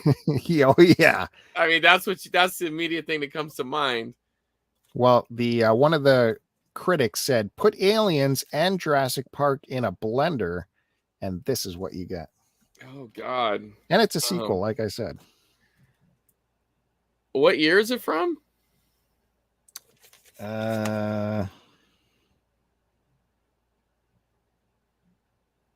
94, I think it says. It's so light, I can barely tell. It's a Roger Corman Presents, too. Roger Corman. Oh, man. I feel like I should get this. So it's Back from Extinction or whatever that said. It's a sequel. It's a combination between Jurassic Park and an Alien. Well, Chris Dope from that sounds like a reputable critic. From the Theater magazine says this movie is the film Jurassic Park should have been. So pretty big. It should have been a flop. And is that what they're trying to say about Jurassic Park? Because that was a pretty solid movie. Come on. Yeah, just give up. You're never going to get this All one. All right, go ahead. I don't know what you want me to tell you. Carnosaur 2. Wow. Like I said, winner of the Golden Scroll right there. Wow. That's completely made up. Are you ready to see the images on the back? Yeah, we have to. You They have are to show something that. else. What do you? Roger Corman presents these effects. Wow, that looks so cheesy, man. That looks like a Chuck E. Cheese puppet. Yeah, that is something else. Wow. What is that CFP thing there? Is that one of your video chains? Yeah, is that that can distributed in Canada by CFP. is it Canadian Family Production? What? Yeah, look at that. Oh god, that looks so bootleg. Look how small that looks too. That's horrible. I cannot believe you spent anything on that. Oh, you would have picked this up? No. Not unless it had how are you gonna watch it without seeing Carnivore 1? Or Carnosaur? Yeah, how are you gonna pick that up? I mean, how are you gonna fucking pick up with that storyline? That sounds too complex. I saw that picture on the back. I'm like, I'm definitely getting this. Well, that's hilarious though. That looks so bad. Like they're selling the movie with this image. Well, that should have been on the cover. Like that's the cover right there. That's my movie poster. If I'm trying to sell that movie. Oh my god, that's bad. Yeah, I'm keeping this one though. Okay, all right. Well, what are you going to get rid of then? Well, that's a whole nother segment. That's I'm getting rid of. Wow, that's serious business. Hey, who were you talking about was in Kill Bill?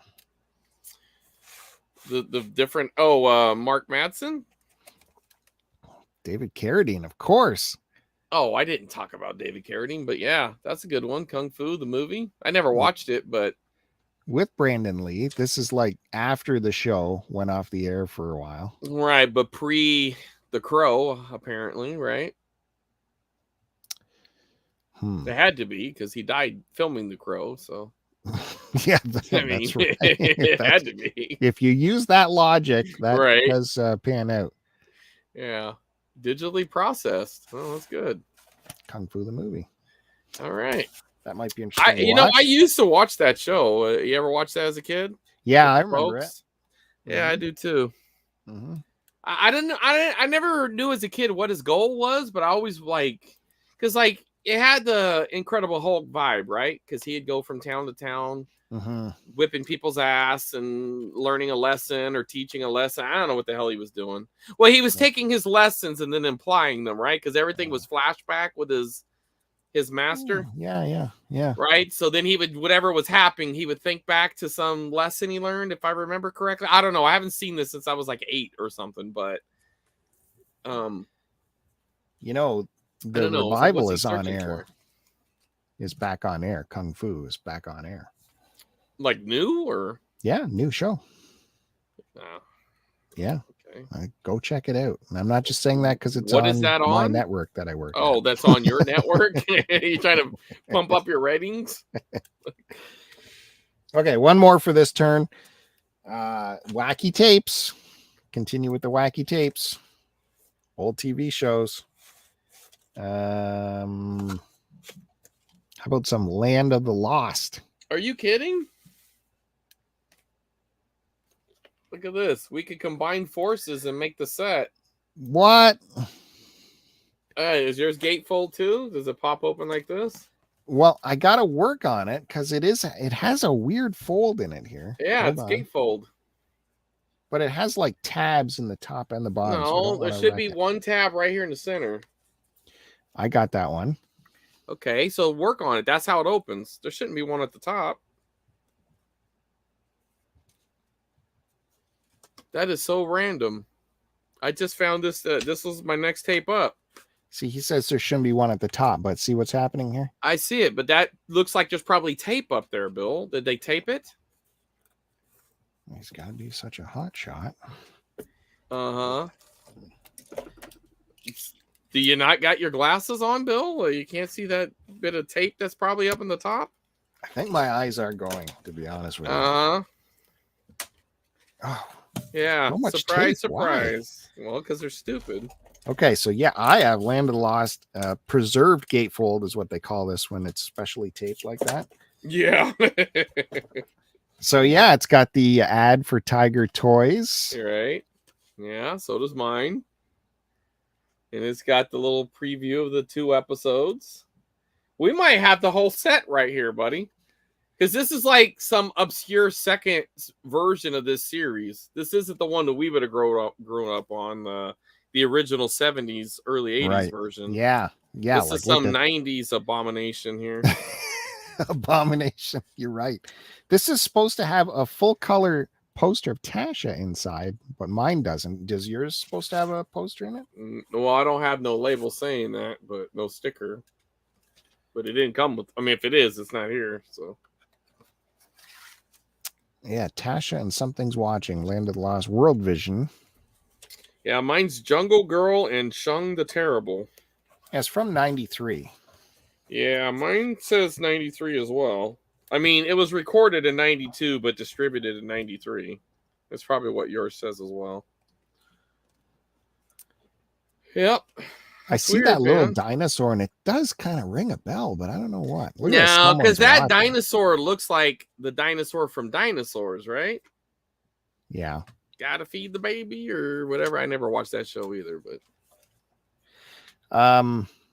yeah. So that's weird, man. The wacky tape. Thought I should grab it. Yeah, me too. That's and at my place, this was a $5. No, this was a quarter a piece. No. It was $5 for a quarter a piece because normally they're $5 for $2, but now they're having a sale that everything's 25 cents a piece, and depending on who rings you up, sometimes they just like give you all of it for $1. So unpopular opinion, I have that Land of the Lost movie with Will Ferrell.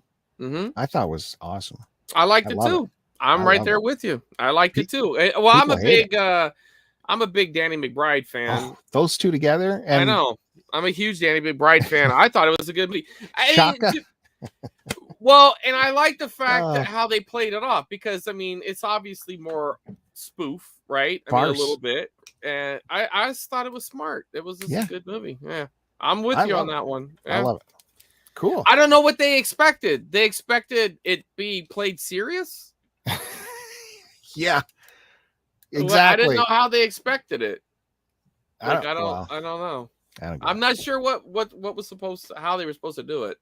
Now, I admit, when I went in there, I was assuming it was just going to be based off the show, like the dad, the two kids, and all that. But when you look at the movie poster, it was obvious there weren't no damn kids. Yeah, no, you know what I mean. So you kind of knew what you were getting yourself into when you. But I liked it. Yeah, it was great. I took my oldest son. He was little then, and we laughed. We had a good time. Yeah, a little inappropriate, kind of adult. You know, yeah, a little inappropriate, but whatever. Okay, so that leaves me with 5 wacky tapes to finish off with. Okay, but, I got about 3 here. I did go see a movie yesterday, though. Was it yesterday? Yeah, no. Yeah, you did because I tried to put the show out. Yeah, we went yesterday. We saw this movie called The Black Phone. All right, yeah. I've heard of that. I liked it. Thriller. It's like a horror thriller. It has a horror elements. I wouldn't really say it was super horror-ish, but it definitely fit the genre. I liked it. My only critique, and I won't get into plot points and anything, but it had a supernatural element to it that I don't think it needed. I was thinking about, like, I was deconstructing it when I got home, and I thought, they could have still. There was 2 supernatural elements to the movie. One, they didn't need it all, and the other one, they could have still used it, but did it differently, where it wasn't supernatural. You think it was, but it wasn't. If you see the movie, you'll understand what I'm saying. But it doesn't matter. Either way, we enjoyed it. We all liked it. I took my daughter, and me, her, and Shannon went, and we all liked it. It had a really cool 70s vibe to it. It was based in 78. So you're seeing a lot of long socks and baseball length t-shirts and a lot of shaggy hair and everything. It was good. Rotary phones. And what is baseball length t-shirt? Well, like the softball shirts, the ones that go past the elbow. Okay. That was a big 70s. You see that a lot. It's like white in the middle, and you got the color sleeves. Yeah. And then you got the long socks with the stripes. That's super 70s with jeans or shorts, depending on what time of year it is. And got the long shaggy hair, the Partridge Family haircut. Yeah. Okay. You know what I'm talking about. Yeah, No, but it's of course. good though. And I think the villain's mask was pretty awesome. It was really good. I really liked that because it had 3 forms to it, which I thought was kind of neat. Again, not giving away any plot, but the mask itself had 3 different forms to it. But it, like the mask itself was just a mask. It's just the way the guy put it together. But it had 3 pieces. So at one point it's a full mask, and then another point you're getting the top half, and another point you're getting the bottom half. And it was kind of cool. I liked the way they did that, and I thought the ending was satisfying, a good satisfying ending. But it's worth a shot, you know. I don't know if you have to go to the theaters to see it, but I definitely would watch it on a streaming service or something when it comes out. Okay. Yeah, it looks intriguing from the promos I saw. I don't think it, you know, again, it's not going to, I probably won't get a sequel or anything, but I enjoyed it. And it's from that Blumhouse, which, you know, done the Halloweens, and, you know, they're all up in the horror vibe. So I like to support those guys. They're putting out good stuff. So something I've been doing, well, for a while, I've been, anytime I see these, if I can get them for a quarter or whatever, I'll pick up sealed tapes. Because at some point, what I plan on doing is making tapes and selling them, you know, like dubbing, you know, like some of these broadcast recordings with the commercials and selling them off. Well, in order to do that, Bill, you got to have some nice fresh tapes for your clients. You know what I mean? Mm-hmm. So, but these actually like span all the time frame. So this would be like your mid 2000s, like 2000 through 2003 or whatever. Because I used to get these Sony tapes for all my wrestling tapes.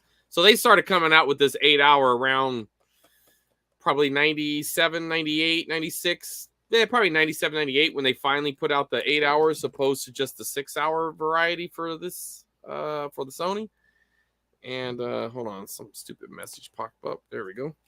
And then this probably was around the same time too, this 8-hour TDK. But this one's I feel like this is a tad bit older. This got to be early 90s, but this one right here, this TDK variety, this I wouldn't put this in the 80s or late 80s, but this might be about a 94, 95 tape. I'd have to, nope, actually, this is an 85 tape. Yeah, wow. So it's a little older than I thought. But look at the sticker on it. No way. Oh, dude, this made it so much better. Have I ever told you about this store called Home Express? Yeah. So there was this great store called Home Express in the mall. Okay, you can roll your eyes, but I went there as a kid and I bought a game. I bought Rygar, and because I was playing in the arcade, but when I got home, it didn't play that way. So I was kind of bummed out, and I took it back. And they made me sign an affidavit saying there was something wrong with it, and I swiped it. So look at that. It's got a Home Express tag. Oh, now I don't think I'm going to open it now. Look at that. That's cool. That still seems pretty cheap if it was back in 85. You think that'd be like $10 tape back then? I mean, it says 85 TDK Corporation, and I guarantee you this is that time frame because that Home Express was done by the 90s. Oh, it was probably $10 up here in Canada. But. Yeah. Oh, yeah. Yeah, this is America here, man. We don't do like you guys and rob your citizens of their money. But and then I got a couple more. These aren't like high quality. They're just their basics. Matter of fact, this one even says daily recording on it. So I'll let you know. Listen, man, this is kind of cheap. But you know, the standard grade. Yeah. This ain't the top shelf tape, buddy, but you know. That'll go out to somebody. I did pick up one Blu-ray. I've never seen this movie. I heard some things about it being kind of a cool little horror movie, but I'm not going to get into a whole franchise, but I'd like to at least see the first one. You ever watch this one? Yeah. It's a little meh. Yeah, it's, you know, it's... I mean, it was $2, Bill. I know. You know, the funny thing, though, is when the whole movie you're watching through those crappy cameras, so... Oh, like... so it's like a Blair Witch kind of vibe? Yeah, then? Yeah. Oh, well. What were you going to say? I don't know. It's $2. I don't know where I was going with that. Oh yeah. When I got home, we decided to watch something on I don't know, Amazon or one of the streaming services, and it was on it. I was like, oh, I should have just watched it here. And I picked up I already have this, but I picked up a copy of Casino. This will find a new home at some point. Why? Well, this came into the 5 for $1 deal. Oh, okay. So I needed another tape, and sometimes you just grab. It's either grab something or grab nothing, right? You want to pay 4 for $1 or 5 for $1. What would you rather do? I'll take the 5, and if I could give this to somebody else, someone else can end up with it. Someone will want it. All right, we're getting down to the nitty gritty, Bill. I got 2 more tapes left. So I'll leave the super grand finale, but this is my semi grand finale. Let me read the back here, and so let's see if you can pick this up. Beautiful actress Daryl Hannah, and it says who she's from, Splash. But I guarantee you, this came out. This was filmed before Splash, so she probably wouldn't have been doing this movie. All right, it's probably low budget. And Rachel Ward, she was in Against All Odds and The Thornbirds, who were once actual roommates in Hollywood. So they haven't told you shit about the movie yet. This is the synopsis of the movie here. They're just making conversation. In Hollywood, join up again along with sexy Adrian Zemed from TJ Hooker in this ghoulish tale of murder and macabre from the creator of Alien. You got all that? Okay, so that now we'll get into the plot here. Hannah Ward still is it. Hannah Ward and Zemed are young campers out for a fun-filled weekend who end up in a fight for their lives as they encounter a maniac killer who stalks the forest in search of innocent victims. They play a desperate game of cat and mouse with their killer until it's time for the final terror. So what do you think the name of this movie is, Bill? The Final Terror. Yeah? Yeah. It is. Yes. I wanted to read that because I just wanted to see if you would dance around and not get it. But I really love this. I really love this rental sticker here. Because they must have got teased and just added this extra consonant to this extra letter to their name. Because look, it's the Gas TV video company, their club. Can you imagine your last name was Gas? Well, show us that cover because it looked like a pretty cool cover. Anyway, this sticker's starting to fall off here, Bill. Okay. I don't want to lose it. Hold on. Yeah, no, it's a cool. It's like a sleepaway camp vibe to it. That's what I was thinking. Friday the 13th. Yeah, it's definitely a camp movie as far as I think that's what it is. Their tops can barely contain their assets. Yeah. Well, yeah. You got a little panty action going there. Yeah, one barely has a top, one barely has a bottom. And you don't have time to put your shoes or your pants on whenever you're running from the killer. I'm assuming the killer's back there somewhere. And here's old Daryl. Wow. Holy. Who names a hot chick Daryl, though? You don't think she could have... I mean, is that a screen name? You think that's her real name? She has to be the only lady named Daryl, right? I don't know. I don't know. If I told you, Bill, I'm going to go out on a date with someone named Daryl, what would come to mind? Daryl Hannah. Would it? Wouldn't be like a real stocky black guy named Daryl or something, like a big dude? No? A big dude. No. That's what comes to mind to me. I don't think I've ever seen like a wimpy Daryl. Yeah, that's my brother Daryl. Well, but those aren't real though. We'll talk about real people here. So yeah, you got your Vestron video. Vestron store decided to, and I just love that they made their own little deal for the end there. There's that again. Yeah, so that's cool. Yeah, cool. Little Vestron action. Yeah, I was really thrilled with this. Where'd you get that? I found it. One of my spots. I can't give up my locations, but You made me give up my locations. Well, you're stupid. You let it go. you shouldn't have said something. Now you got all the Canadians on our channel listening. They're going to be down there. They know where to go get tapes. All right, I'll save the best for last, which, by the way, is also a camper movie as well. But this one I believe is the tippy top. Above Friday the 13th, above Sleepaway Camp. This is the tippy top of camping movies. Horror movies, that is. Beats me. What else is there? I see. A guy like you wouldn't even know about this, but guess who's... I'll give you one of the actors that's in it. What's his name? Jason Alexander's in this. This might be his first movie. Really? Yeah. And the funny thing is like, he feels like he was working on his George character even then. Like, when you're listening to him, it's like, wow, that's just like a young George. Like, you know what I mean? Like, but anyway, we'll get to that. All right, cool. Why did I grab this tape? Oh, maybe just because it's so clean. But I'm pretty sure I already have this. What do you got? I got some Rambo. Oh, that's a different one. Oh, that's digitally remastered. That's probably why you got it. That is definitely a different, way different. It's still got the cellophane wrap, not sealed, but it's still got the wrap on it, huh? Yes, and it's like super crisp on. And again, this is a Canadian alliance. That's why it's got that alternate cover art. That's cool stuff, man. Yeah. Well, Chris forgot to do that. There you go. Well, listen. Can't do everything, Bill. So, yeah, I don't know. If maybe I do have an issue where I don't remember which tapes I have. And I do know you have a Rambo, I think. Yeah. I'm pretty sure you have a Rambo, but you might not have there that it is one. Up there. Hold on. All right, go get it. Let me zoom in on your ass like you do to me. Here we go, everybody. Oh, too late.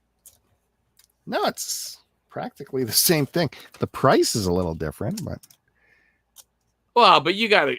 Well, it is the same one. It's the exact same. What do you mean practically? Yeah. What was different? Other than that sticker. The price is different. Yeah, but I'd go with the one on my right, your left. Because it's got that other kick-ass sticker. Yeah. This one? Yeah.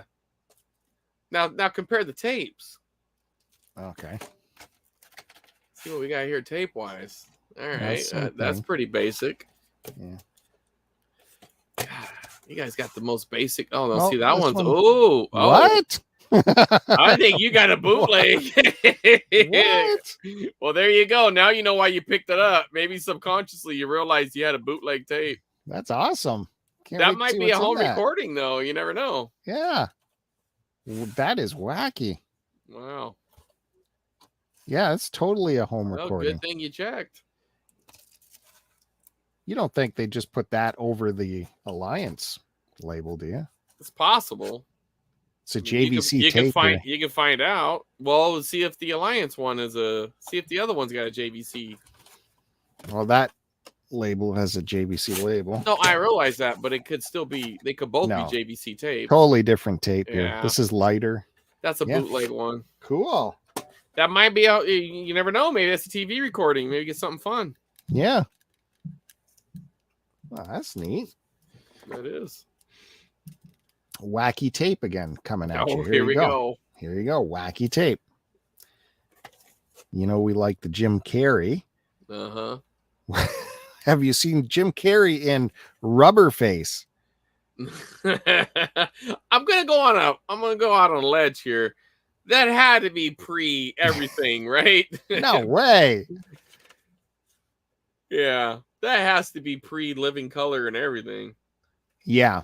Wow. But they put this out after Living Color. Of course they did, because nobody was gonna put that movie out, and all of a sudden he became famous. They're like, wait a minute, go through that dumpster over there real quick. Where do we put the movie? Let's go grab that. Rubber Face, this thing was like it aired on Canadian TV as like a one-off special or something. I never heard of Rubber Face. Yeah. So after he got famous, they dug that up and of course put it out. Wouldn't you? Rubber Face. Vidmark. I've never seen that before. Look at this. I'm surprising Chris Roberts with all these tapes. I've never heard of Rubber Face before. That's If you would have said rubber face without showing it, I might have thought you found yourself in an adult movie or something. Something's not right about that. So we said I like to collect the cheesy action. We got a little Seagal action going on. What do you got here? No, this is even cheesier. This is very cheesy. It's got the guy, from Karate Kid. Evil coach. Yeah. Steel Justice. I got that one. I got that one in the other room in a box. Yeah? Yep. On Atlantic. Look at that. I haven't watched it yet. I've been meaning to, though. It's one of those, because I have the same guilty pleasures you do of watching these really bad 80s action movies. I've just never gotten to it. Steel Justice. Yeah. There's a weird sticker on there. That's an older copy too, because you got that two-tone action going there. Yeah.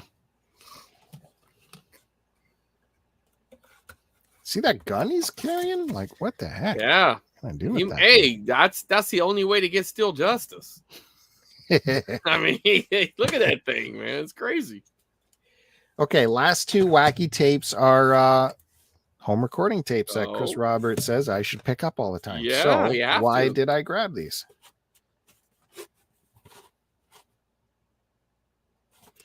Okay, Kodak box, but it's a BASF tape. Don't see those. That's still good though, because I'm getting 80s vibes here. BASF, they didn't last that much longer. And there's a note in here from the Sheet Metal Workers Association. Oh, well, you need that. And this is okay. Walt Disney. All right. Yeah, what is that? Dongle Jongle? I mean, it looks like jungle's the second word, but I don't know. John Glenn? Jungle. Looks like Jungle's Jungle. So we'll have to. I'll get back to you. I don't know anything about that one, but maybe you get some. It could be like an ABC, telecast. And this was one of those weird ones where you had a thing of tapes, and I grabbed like the name brand tapes there, and then I also asked for a couple of these ones. He's like, "What? Why you want that?" Here we go. Jungle to Jungle with Tim Allen. Oh, he's right. God yeah, damn it. because that's a 2, Josh. not a Z. Good job, buddy. Good call. Well, that's a pretty weak E on that last Jungle. No, I saw the Jungles, but I thought that was like a Z at the end, but no, it's a 2. Jungle to Jungle. No, you got it. We knew what you meant. Tim Allen. Good call. Good job, Josh. Wow. Heck yeah. He wins a prize for that. It's coming from you. This was in the bin here. Would you have grabbed this? I would have grabbed that. 100% would have grabbed that. You got Halloween 4 and Child's Play, and it looks like it was recorded off one of your local stations. That's high probability of commercials. I'm assuming that's channel 53 in your area or something. Is that what that 53 is? I don't know what that's about. It could have been his 53rd tape. So yeah, I was excited to see. Yeah, maybe. You got anything written on the inside? There's the inside. Okay. Yeah, pop that baby in. Ain't you got something set up right now? Throw it in. Oh, got a little broken action there. That's okay. That ain't gonna hurt nothing. What? Tighten it up a little bit. That won't hurt nothing. Yeah. You don't even need those things on when you stick the tapes in. They're better because they're like a guide or whatever. Yeah, pop that off. Just break that off. Take this whole thing off. You might as well. You're going to have to replace it anyways, but you could test the tape without it. Okay, see, you're getting some professional advice here on this show. Chris Roberts says you don't even need this if it's broken. Now, I'm not saying don't fix it. I'm saying you're not going to stick it in your deck like that. You do it like that, it's not going to come out. No, it's going to come out like that pizza slice you put in there. All right, you don't have to do anything. What we're going to do is I'll walk you through it later. What you need to do is open that up and take another tape and replace that ending. Okay. It's an easy replace. You just got to be careful when you open it up because everything falls out. But I'll send you a YouTube video and it walks you through it. It's real easy. All right, but that should be checked. You definitely got to check that. By the way, have you seen that tape brand before? I've seen, yeah, that's an older one, but that doesn't seem like that matches the tape though. That just looks like a random ass cover. Yeah, because that was Quasar on the tape, right? No, it says nothing. Well, the label is Quasar, but right. Well, that's what I'm saying. There's what I'm trying to say is that might not match. That might not be the same pair, but it might. They could have just used a different label. It's possible too. Yeah. Okay. It is possible. That was my grand finale, and see the drama of it breaking apart. Yeah, but you can salvage that. Stuff like that. What you need to do is find, like I said, one of those crappy tapes that you don't want, that you don't mind throwing away, and just do a little swap. Right. Which we got the whole segment here of tapes I'm getting rid of. Well, for Josh is going to win one of these tapes for getting. Yeah. Big prize, Josh. You're going to get.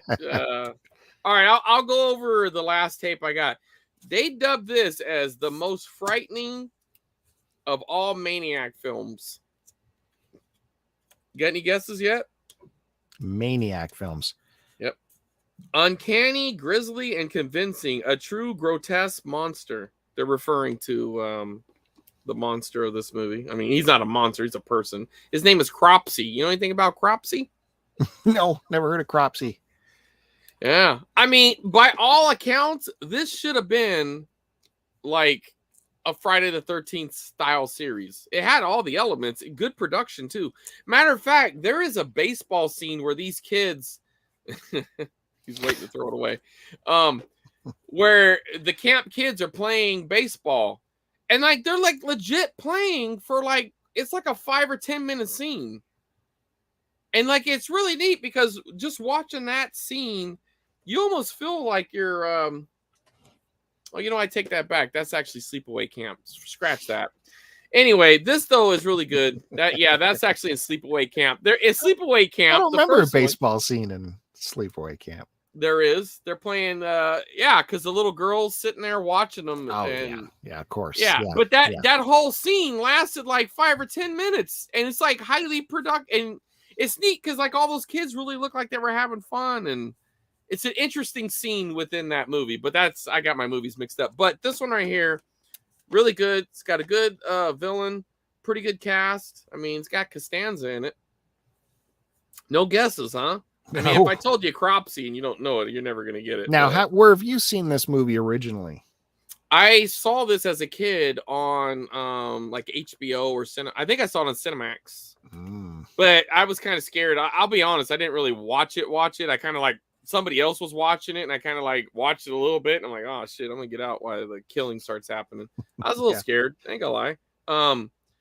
But the setup is pretty good because on a moonlit evening many years ago, a group of young campers played a trick on Cropsy, a camp caretaker. The trip backfired, and Cropsy became horribly disfigured maniac, a mutilated killer with a thirst for revenge. So basically, these kids were trying to play a prank and ended up setting him on fire.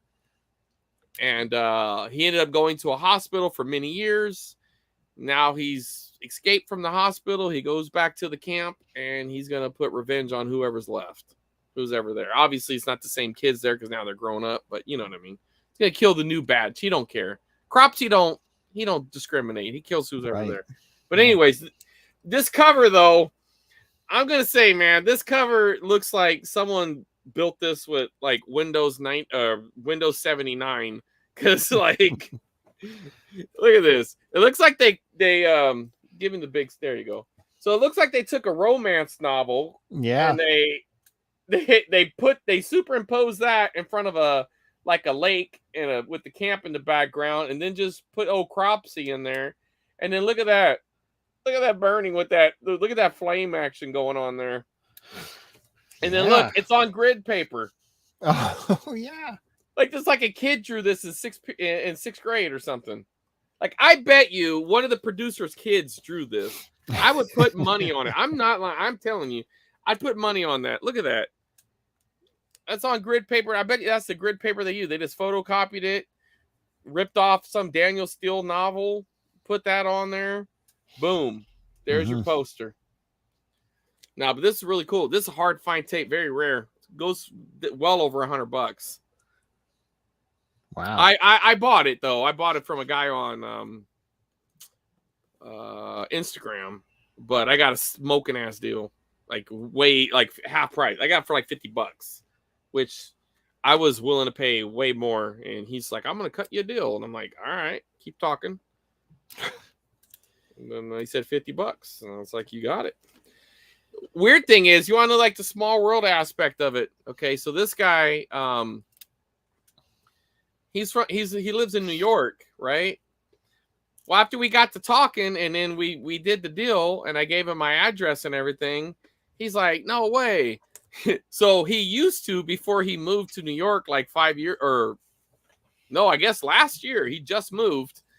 He lived in like a town that's like 30 minutes. Well, no, actually it's about an hour from me, but I go to it all the time for work. That's one of the destinations we go to a lot. And he was a teacher at the school that we go to. Wow. Like that's a weird, it's a weird small world kind of thing. You know what I mean? Yeah. But yeah. And to think, like, I thought everybody in that town was a bunch of douchebags. I didn't know there was a horror tape collector there, man. So yeah. Anyways, got the little Thorn video action. So yeah, this is definitely one of my top tiers. I'm really that's happy a to tough this. way to yield a hedge cutter like that. Going, can't really get comes leverage right down. No, you're coming right down. When you're strong and they're small, I'd want to like that. Maybe. Well, but check this out. All right, so this is kind of cool. So in the inside, it's got this little deal. They just want last ditch effort. Please rewind that cassette. Please don't make us do it. But look at this. Your sister must have rented from this store, because yeah. So you got the don't leave in the car. Holy labels all over this. Don't be unkind. There's the store's barcode. There's another please rewind. There's the product code, probably the number. But that's and then here's a warning label on the side. Yep. Yeah, it doesn't have the name of the store though, that's the only part that's slightly disappointing. I wonder where that one must have came off, because it was probably right here, because it looks like something came off there at some point. It was probably there, but really cool, man. Happy to add this to the collection. This was like my top wanted tape too, so I missed out on it a couple times when this other guy was selling it for more, and just by luck, I happened to somebody shared his sales post in their stories, and I went to it and I started talking to the guy, and I don't know, he was kind of weird. But as we kept talking, I felt a little more comfortable. Then I go back and I asked the other guy, like before I sent the money, I went back to the other guy. I was like, "Hey, so you know this guy? You kind of vouch for him? You ever done anything?" "Oh, I don't know him." I was like, "Then why are you sharing this post?" But I was like, fuck it. I'll roll the dice. I mean, it's a gamble. And then the crazy thing is, okay, I get the tape. I do the standard, "Hey, thanks so-and-so. I really appreciate the good deal, blah, blah, blah" post. And day later, his fucking account's deleted. It's gone. Like, he was selling off all his tapes, and then he deleted the account. And I was just like, wow. Glad it worked out, because I would have had no way of tracking him down. Yeah. Yeah. But, yeah. So anyways, these two cool tapes, man. I was happy to add both of them. I really didn't know much about this one until someone shared it on Instagram sometime last year. Is the first time I put it on my radar, but come across that, add a couple, you add this with the sleepaway camp and the Friday the 13th, man, you got a good weekend here. Yeah, that's for sure. Yep. Wow. That's it, man. Impressive. I got it. Yeah. I guess you out-horrored me today. Although, well, Carnosaur 2. That's top tier shit right there, buddy. Yeah. So I don't know. I'm not sure. If you're just joining us, 2-to-1 deal. Definitely rewind to check out Carnosaur 2. Well, and the Diet Pepsi variant of Top Gun. Come on. I do like that. That's pretty cool, man. That would have been a killer poster, right? Oh yeah. I'm assuming that's what that's based off of, is some poster that they sold kids.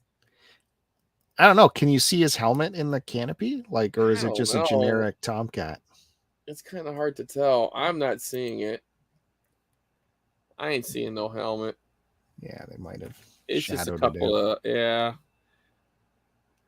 Oh, but is that a Top Gun logo on the? It's hard to tell.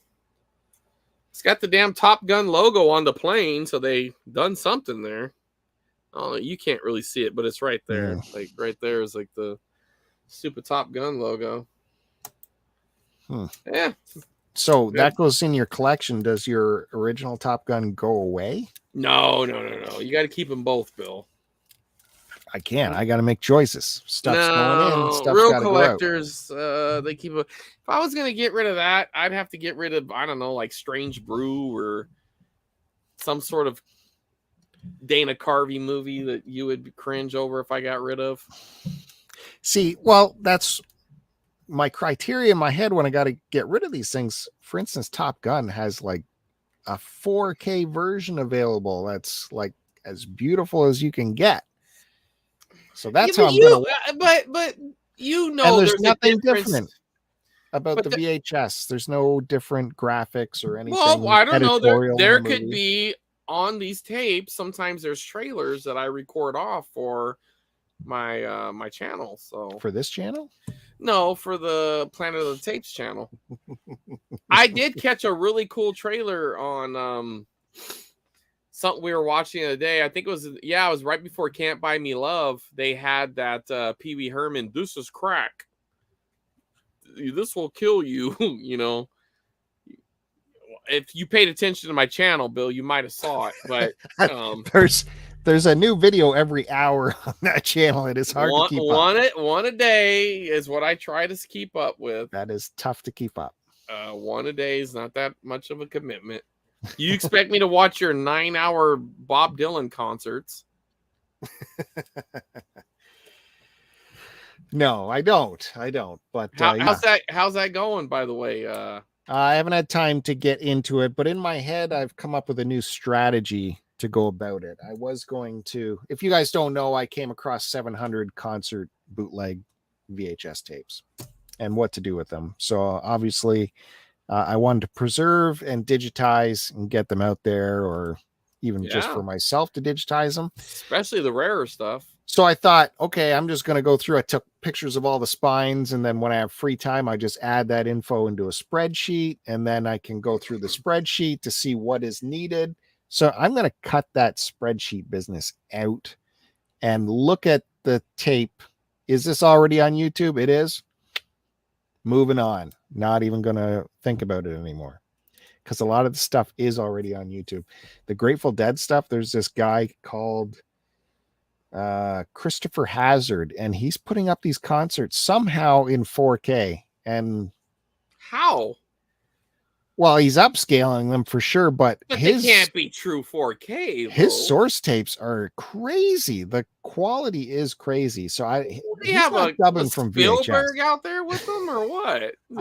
He's got original film rolls or something. I don't know, but this guy, all the time in the world, because every like second tape I went through, he's already put out a 4K version of it. So there's no point in me spreadsheeting that. Well, not that. Right.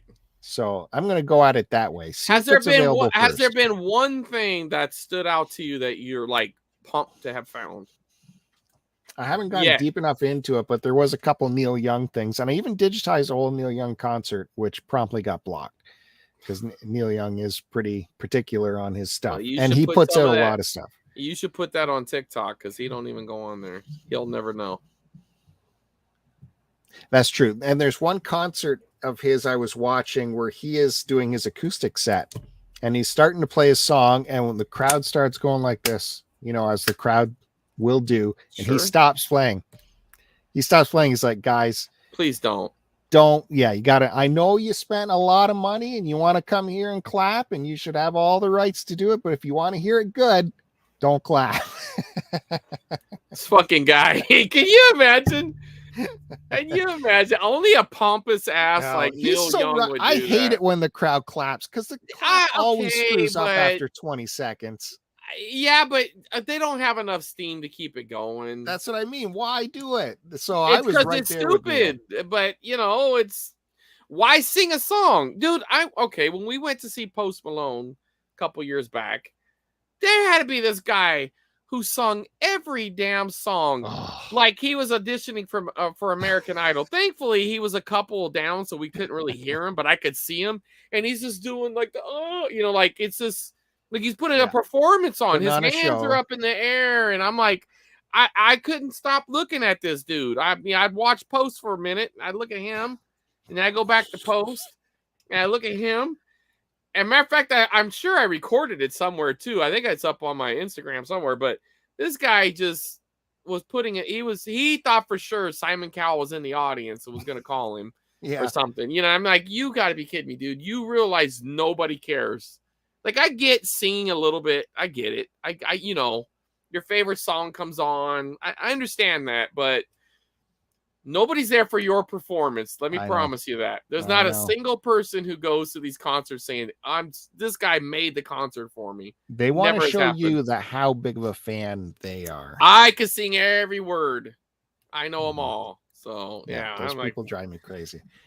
But it was funny when Neil did this thing because you call him pompous, but he did it as charming as. Well, okay, fair so enough. Funny. It was so funny cool. the way he did it. So that I got to dub off at some point. All right, that's cool. You should take, if nothing else, at least that little snippet, because that'd make a really good clip. Yeah. No, fair enough. I'm not trying to knock O'Neal. It's fine. But some of these dudes are bitter old men. Oh yeah. Yeah. Him and Clapton. And speaking of that, I did have a request from viewer question for Chris Roberts. This came in a couple days ago, actually. Wow. From Bill from Toronto, who's a regular viewer of a way cooler Bill, by the way. Yeah, absolutely. 100%. He is going to see Gwar when they come back at the end of the year in Toronto, and he thought, I bet you Chris Roberts is a Gwar kind of person. I would go to Gwar, but I'm not going to try to front. I wouldn't say I'm a Gwar fan, but what they did with their costumes, and I can get it. I get the appeal. I would go to a Gwar concert. I wouldn't get anywhere near that damn mosh pit. But that's what I said. I said to him, that's too hardcore for me. I'm not. I wouldn't get anywhere near the mosh pit because I'm broken up enough as it is right now. I don't need more. But you get drenched in all kinds of fluids, shall we say, from the stage. Well, let me tell you, one of the guys I was hanging out with, his name is Nate, aka Nate the Destroyer. All right. And Nate is a death metal guy, and he has a death metal band, but he goes to a lot of concerts. And you look at this guy, I mean, he's not necessarily super tall. He's not short either, around my height, but big barrel chest on this dude. He looks like he would fight like this almost. You know what I mean? Big barrel chest guy. And he does a really cool spin kick. I know this because when he gets drunk, he likes to spin kick and messing around. And so I asked him, I was like, have you ever delivered one of these spin kicks in a real fight? And he's kind of a soft-spoken dude. He don't talk fast. I'm not implying anything about his intelligence. He's a cool dude. I don't want him to spin kick me. But he's telling me about this, right? Yeah, I would definitely go to Rage Against the Machine, 100%. 175. I'd pay 175 to see them. He told me that one time in the mosh pit, I guess there's this thing called dropping bodies, and where a guy will run and punch somebody who's on the outer circle of the mosh pit. So there's people who are standing, like innocent bystanders, basically. And he's like, the guy was dropping bodies, and he ran over to where we were, and he hit one of the girls I was with. So he goes, then I went in there and I singled that motherfucker out. He says, I'm like, oh yeah. And he said, his first move is he elbowed him. He gave him a nice elbow to the face, and he followed it with a perfect spin kick that hit him right in the chest. And he goes, it was between the chest and the stomach. And he flew back about 4 or 5 feet and just just got engulfed with the crowd. said after the show, they were outside. And this guy, he saw the guy approaching him. So he's thinking like, oh, God, this shit's on. We're going to fight again. And the guy came up and was like, dude, that was the best kick, man. That was so awesome. He said, that was fucking awesome. I was like, all right. I mean, what happens in the mosh pit stays in the mosh pit, I guess. Jesus. So, yeah. So, if you ever see me walking around with a guy who, big chested dude Nate, don't fuck around because he's going to spin kick you. That's good. That's good. Yep. Well, finally, I can finish with a story too. How about that? All Happened right, to me share it. today. Happened to me Did it today. involve a spin kick? No, No. music related. Well, All no, entertainment related. The guy behind me at the grocery store in the line, he's like, "Hey, did you see his latest movie there?" I'm like, "Latest movie? Yeah, on Netflix, Hustle. I love that movie, Hustle." I'm like, "Oh, Sandler?" It's like, You yeah, thought that was Adam Sandler? I saw that movie 4 times. I love that movie so much. You thought this was Adam Sandler. I mean, maybe. He saw the movie 4 times. And this is okay. Adam Sandler. There it is.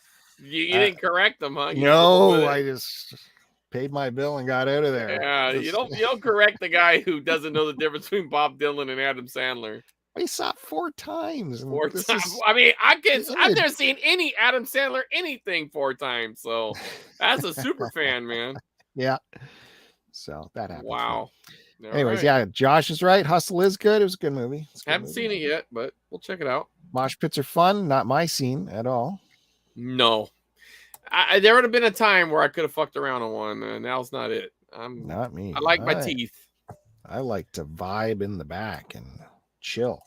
You don't like to give somebody an elbow to the face, Bill? I don't want anyone touching me, pushing up against me. You don't want to drop any bodies, Bill? No dropping bodies. All right. We're peace loving over here. All right. Peace loving long hairs. Anyways, thank you, Chris Roberts, for another amazing VHS show. You brought it again as usual. Thank you, sir. All right. Well, cool. Don't Ditto. forget. Great.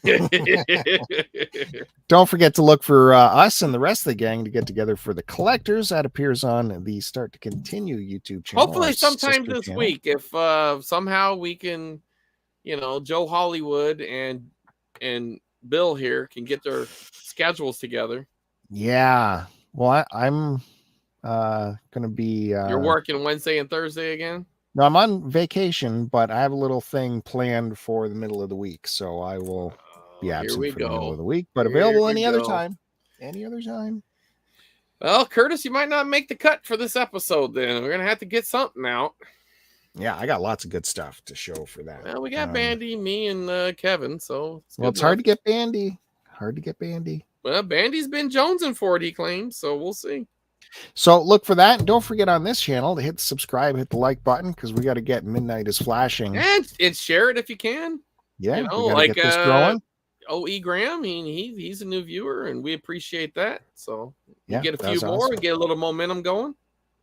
Be like E. Graham. Leave a comment, share, like, subscribe, do all that stuff. And we'll be back with more VHS in the future, and maybe Chris will approve my segment of tapes. I thought you were going to do it, but you went right into the okay, folks. This is the end of the show. So I guess, how? We're going to do 5 hours. 2 hours, yeah. Okay. What is this? The Not So Special podcast? Come on. So that's that. Thanks, everybody. We'll see you next time.